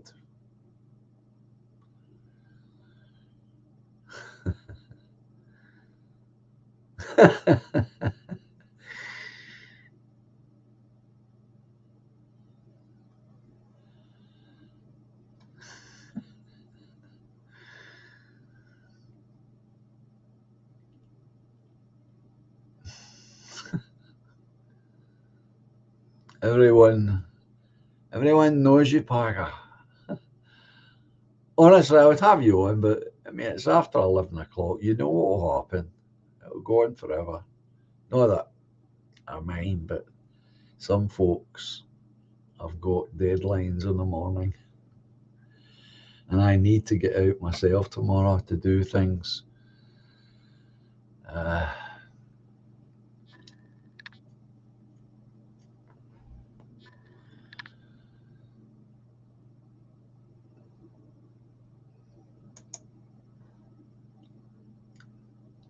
We all feel that as parents, Steve. Losing a child should never happen.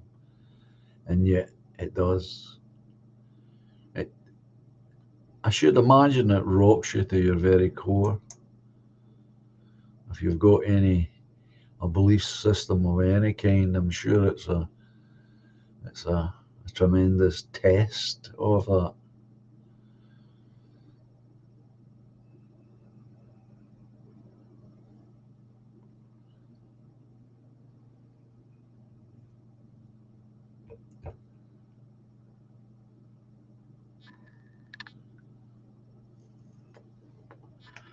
No, it is a tragedy.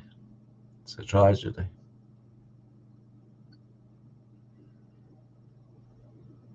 Yeah, I think it's a brilliant one. I really do agree, Toffee.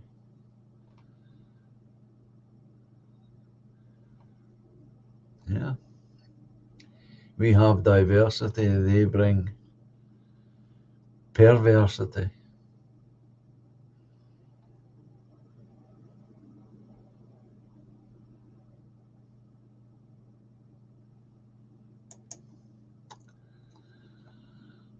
I usually take espresso when I drink coffee outside the house.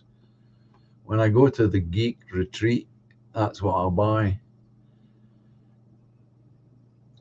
They charge £2, so I usually buy 2. And then they are, for whatever reason, I do not know, I cannot fathom this, but they seem to think it's some kind of event because I buy 2 of these and drink them one after the other. They seem to be quite astonished by me doing this. I've no idea why.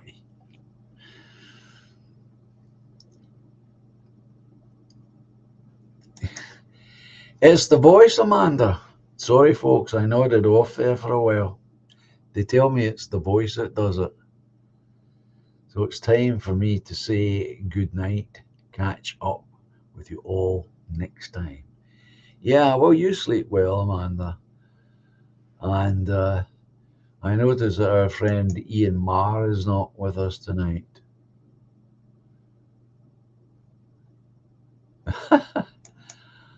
Well, he's always good company. He's always got something interesting to say, and I would honestly have him on, but as I say, the time's 11:15 according to what I see on the computer.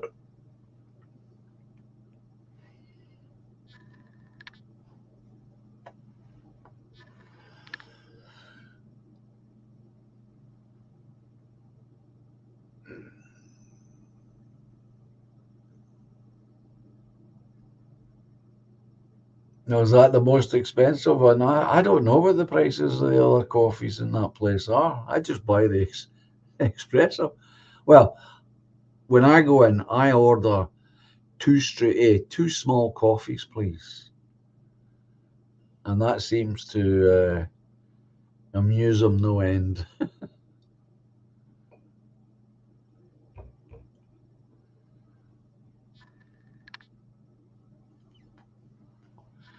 Look at this. I don't know how Treble M knows this, unless I've said it at some point. A couple of large jars of Nescafé. They're on special offer. Joan drinks Nescafé.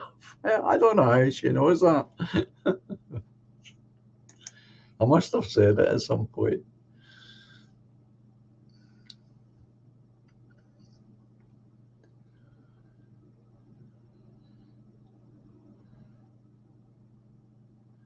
I've never tried them, toffee, to be honest. Latte sachets are lovely. I buy the jar of the original. That's what I buy.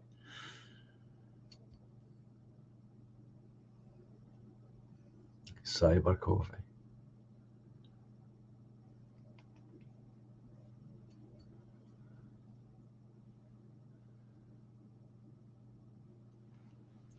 The thing is, I believe, maybe I'm wrong about this, you guys can tell me. I believe I'm a typical shopper as a man. Now, bear in mind, I've been doing this since I was a boy, but leave that aside. I go into the shop and in my head, I've got a list of items that I'm in there to buy. I go in and I lift these items and I put them in the basket. And it's only if something takes my attention that I'll buy something other than the list that I went in with, which may be written down and may not be written down. So I go in, pick up all the stuff and stand in the queue and out I go. But when I watch women in a store, and once upon a time I did serve them, they're not like that. They want to know every nook and cranny of what's in the can or what's in the packet or whatever. And they can spend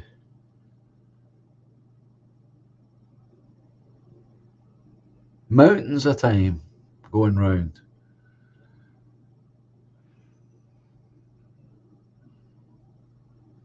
Well, that isn't me. And to be completely candid with you, if I had my own way, I never would go shopping. I would think it would be absolutely marvelous if I could write down a list of things, give it to someone, and they went and bought the stuff and brought it back to the house. That would be marvelous. I would not miss going shopping, or groceries, should I say. I wouldn't miss it in the least. I've been doing it all my life, ever since I was a wee boy. So no, there is no joy in that. It's just something I've got to do.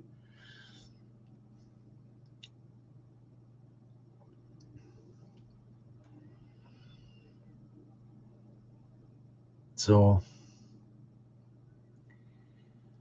I've got one more video, so we're going to bring it on. I'm going to go through them tonight.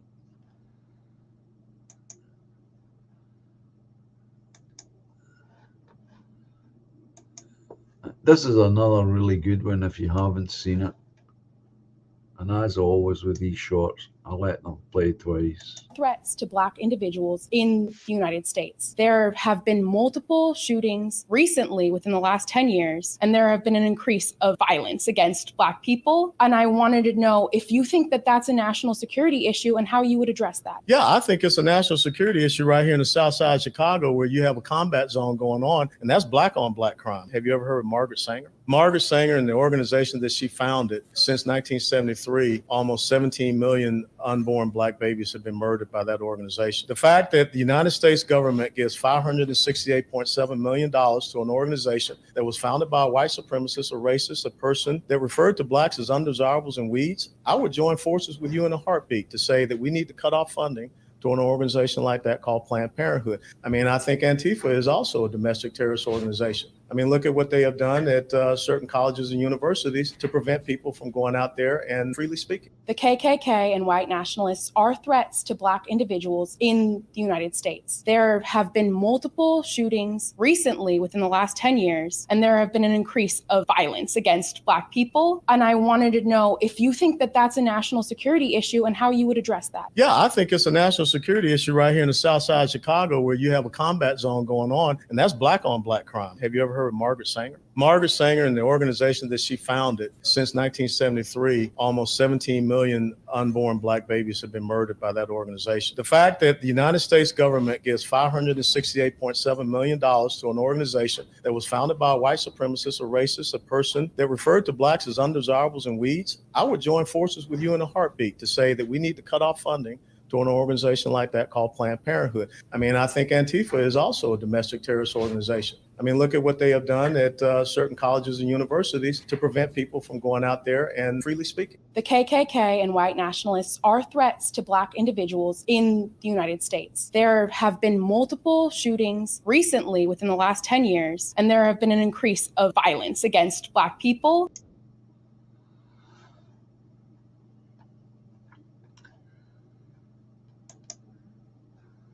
They only ever talk about one side, don't they?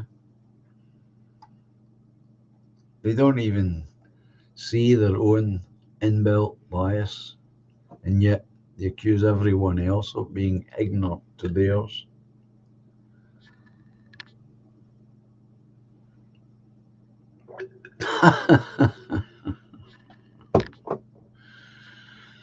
Well, Toffee says it's so much more straightforwardly than I did. If only she was right. If only. Unfortunately, we know that she's completely off her skull. I saw a video of someone talking about the latest calamity is it was illegal aliens in America. The guy used a truck and killed 7 other illegals on the street. And his logic was, so should we ban trucks?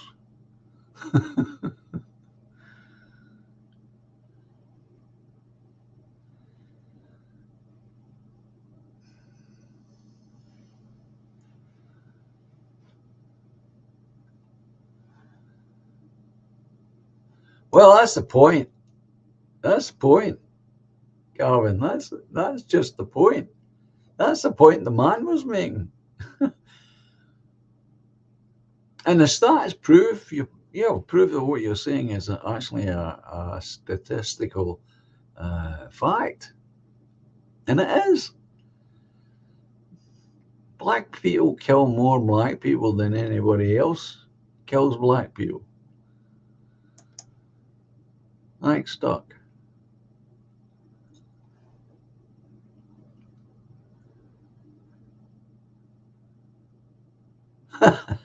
Exactly. See, you get this nonsense pops up because of it, because of their insanity, not our insanity, of course.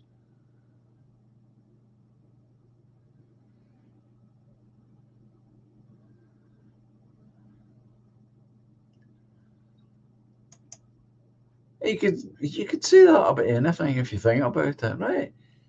So there's this man.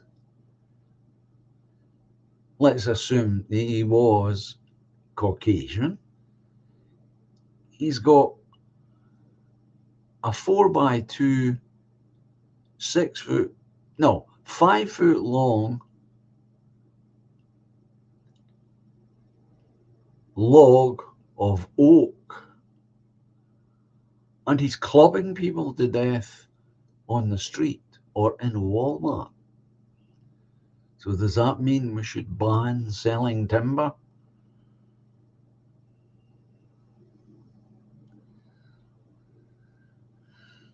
I believe they're about 7% of the population, Steve, if you're talking about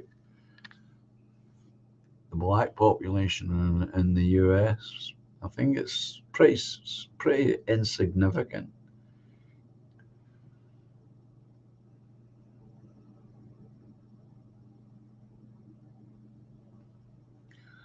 Well, I'm beginning to wind up, DJ. Couple of beers. Surprised you're still alive. What is this? Well, 11:30 has become more of a normal time than 11. Put it that way.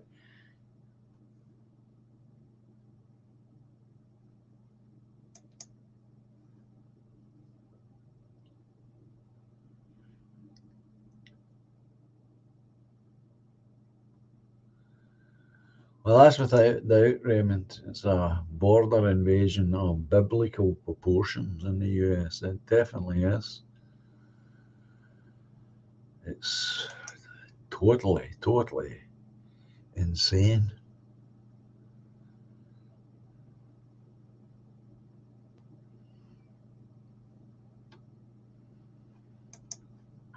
Again, Ludwig, I couldn't disagree with anything there. Racism isn't dead, but it's on life support, kept alive only by liberals and race grifters, should I say. Absolutely.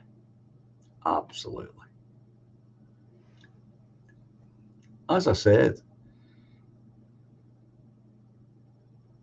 most of the population in prisons are black, and it's sad stat, of course, that most of those black men, have committed crimes against other black people, not necessarily men.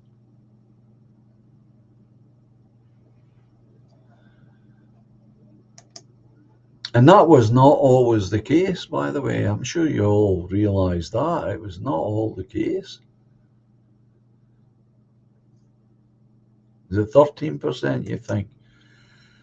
Doc, I know it's pretty low. It's a low percentage. Let's just even it up and call it 20%, but I don't think it's as high as that. I mean, that is really a tragedy for those black people. Yeah, I seem to be doing the same here. I seem to be lagging again.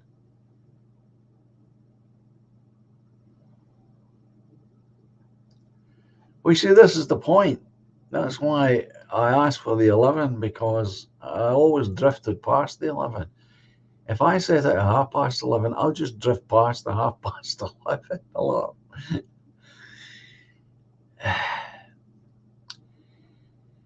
It's what you get when you get me. And of course, as you all realize, because you've seen it, the minute I have someone on, it gets even worse as far as the time's concerned.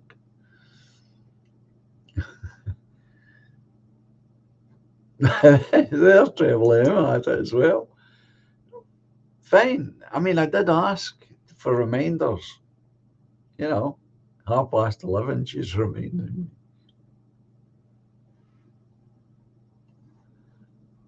Well, that's a different matter, Toffee. I'm talking about, again, if you look back in the recent history of things, you'll see that it's certainly between the wars, without a doubt, between the wars and after the war, the Second World War, black people were slowly pulling themselves up, because in those times there was many more complete families at home. Mum and dad were there. Dad usually had a job of some description. The family unit was intact. But of course, like ourselves, all of that was attacked. And now we've got very few dads in these black communities. Again, that's a tragedy. Not just for the children involved, but it's tragedy on a bigger national sense. It creates unnecessary friction between the two races, and it's aggravated by this crime and the flooding, absolute non-stop flooding of the US with illegal drugs of the worst kind. I'm not talking about marijuana here, I'm talking about all the other things that are so much more dangerous and deadly.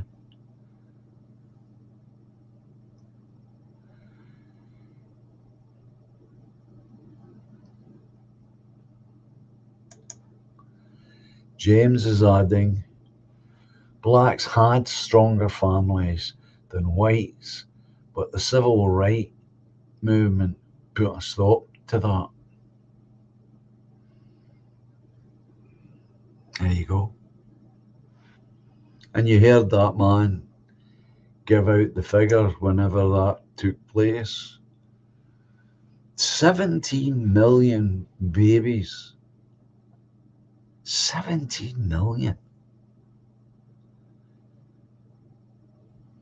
That's just unbelievable. Put to death. And they talk about a Holocaust. There's a Holocaust right there. 17 million black babies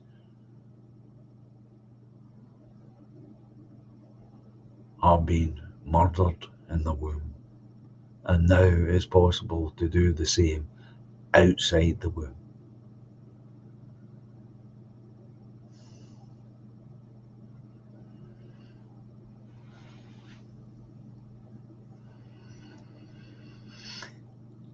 It's tragic on every level. It really is. Fentanyl seems to be the biggest threat. Yeah, that's the kind of thing that I was thinking of, Steve. I knew you would all know, of course.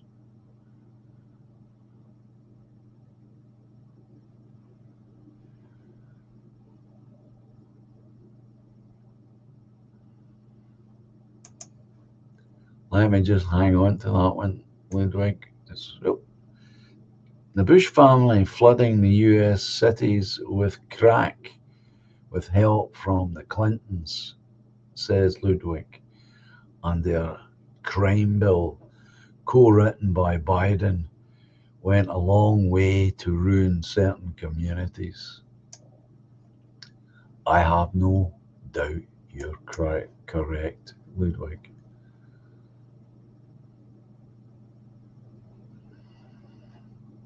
Well, that was the whole point, James. The black population of America would have doubled, says James.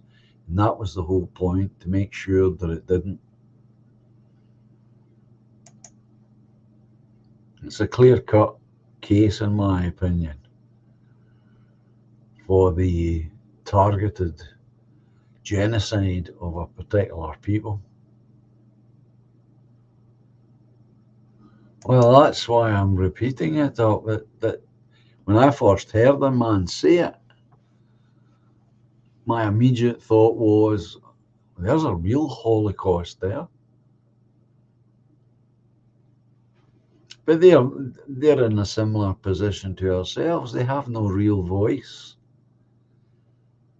There's a few like that fella, but there's not many to get that message out to the general public.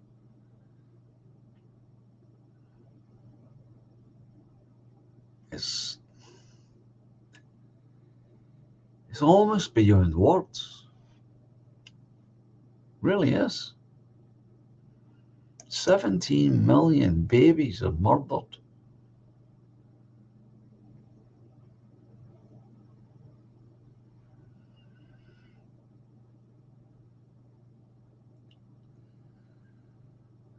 Awful.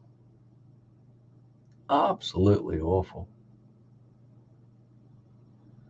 Well, here comes DJ now with the latest horror.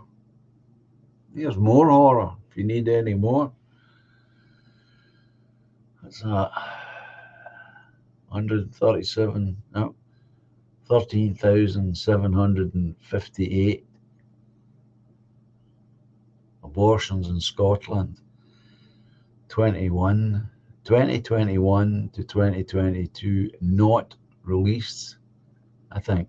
So he's talking about 2021, whilst birth rates lowest on record. Well, can you blame anyone? Can you blame anybody for not or hesitating to have a baby in today's world?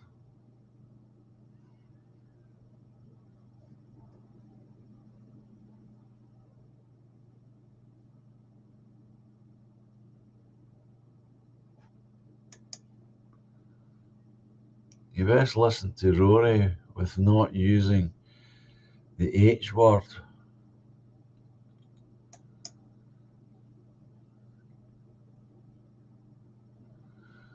Oh, okay.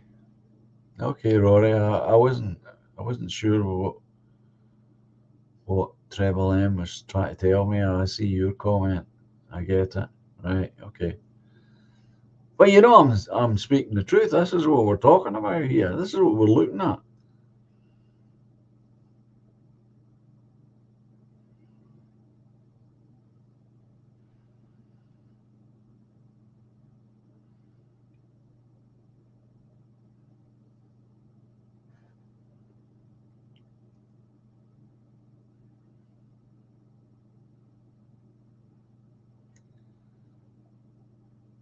And you can see, I mean, it's so obvious. I don't understand why more Americans don't see it.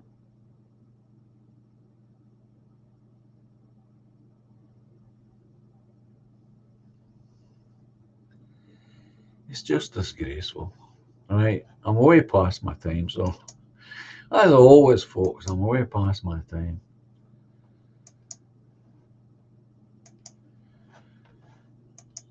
And I haven't forgotten your question. When am I going to put up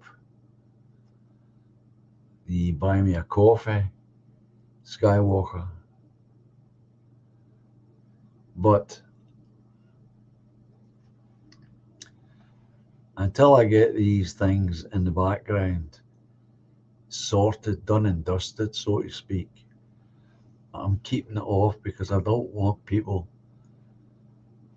putting or making donations when I'd rather they were joining the party.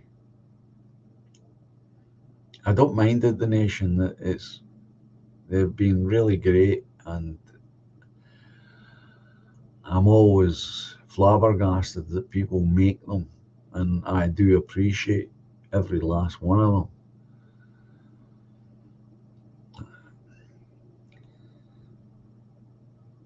I was able to use some of that money that was donated to me.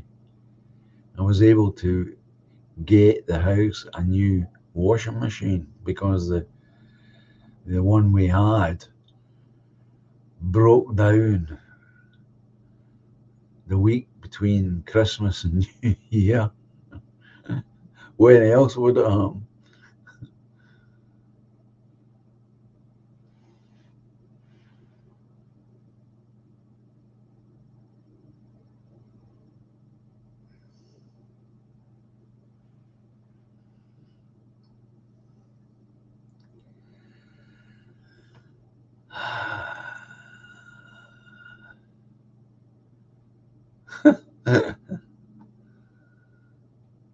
I like that one.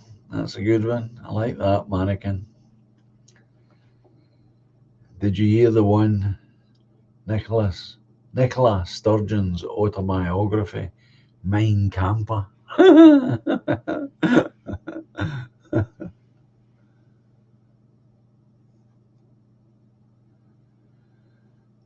Gavin, I hope not. I hope you're wrong, my friend. I really do.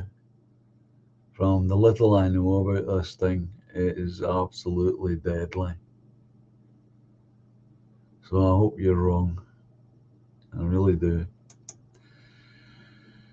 I doubt that you're wrong, mind you, but I hope you do. That's one of these negative, useless hopes, you see, that I was talking about the other night. This is one of them. This is a classic example. I hope that never happens here, knowing fine well that I can do nothing to stop it happening here.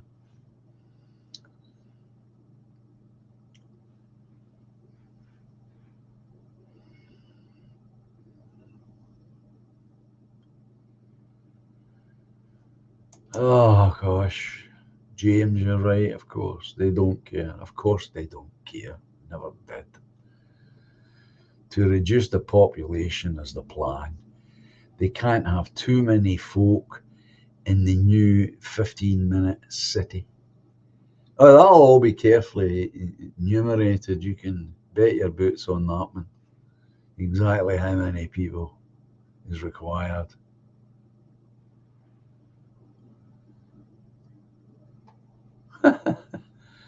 Well, good for you, Toffee. I have not smoked a rollie all through this stream. I'm quite pleased with myself, he says. Good for you. I can do it. I mean, I know I can do it. I've had to do it in airplanes. I've had to do it in examinations, etc., etc. So I know I can do it over a few hours. I just don't have the need to not do it. I should have, in the beginning, of course, I should have had given more thought to my smoking in front of a camera, and I should have avoided that and not done it. But that's the voice of experience now talking. Globalists are atheists, says Raymond. They have no regard for humanity. In people's beliefs, we are just biological machines and get treated like that. They only have themselves to blame. Praise the Lord. Praise indeed, Raymond. Praise indeed.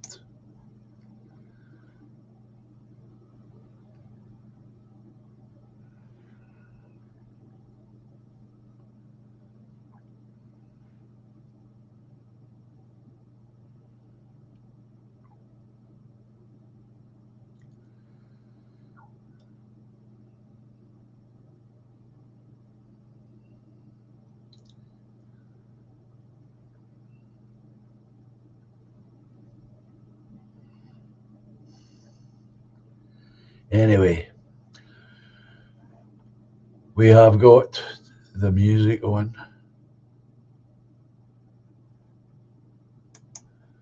What's this? Resisting the Lies. DJ John Davison, is there a stream of yours you can refer me to hear your reaction to Huma's nomination? No. I did this year, DJ, what I did last year, and that was just before the local elections. I deleted my back catalogue, and I decided to do that again this year. So the stream doesn't exist when I first mentioned that. I still see it as a good thing. It's got to be a good thing because he's going to help bring that party to an end in any meaningful way. That's how I see it. The longer he's there, the more damage he'll do. It's just unfortunate that no one on our side of the fence is anywhere ready to fill the gap that's going to appear and is appearing.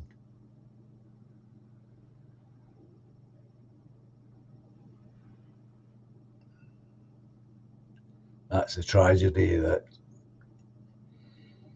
awaits the Scottish people, because it will likely be Labour that will sweep in, I'm sorry to say. So with that,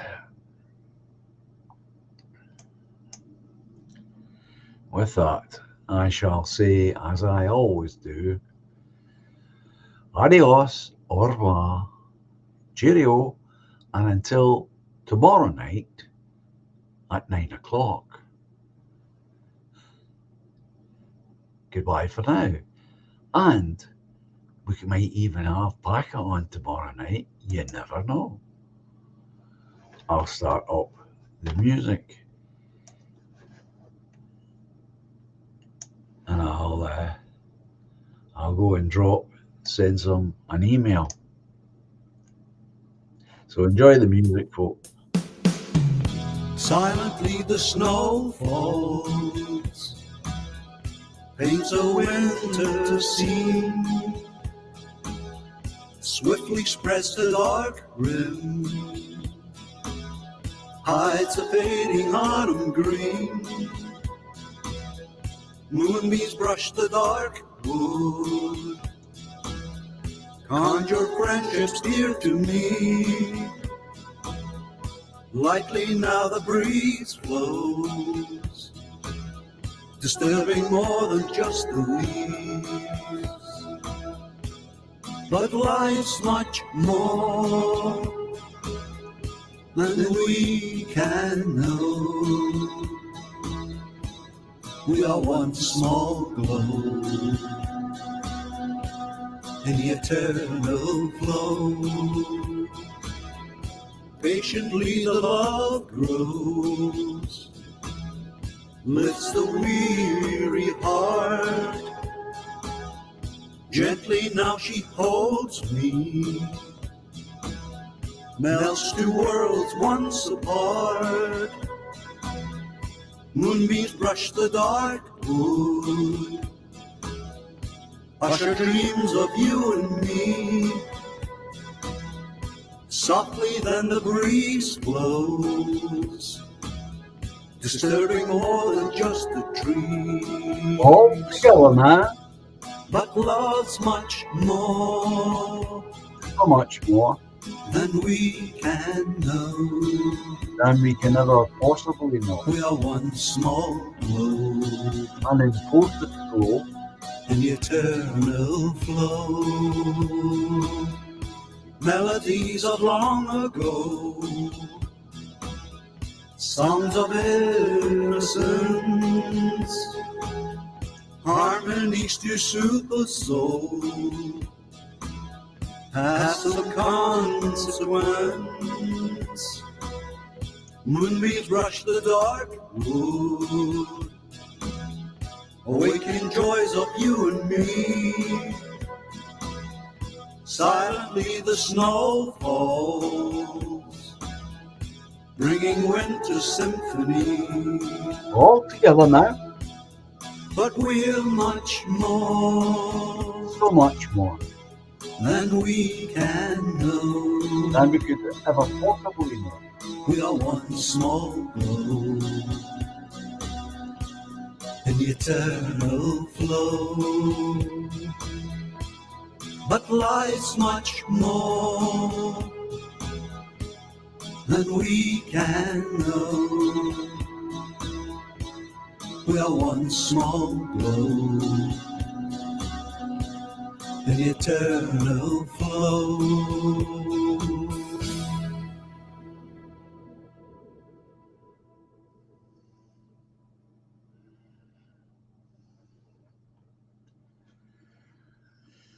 So you take care, folks, and I'll speak to you all tomorrow night. And thanks for all of you coming here tonight. And thanks very much for the moderators.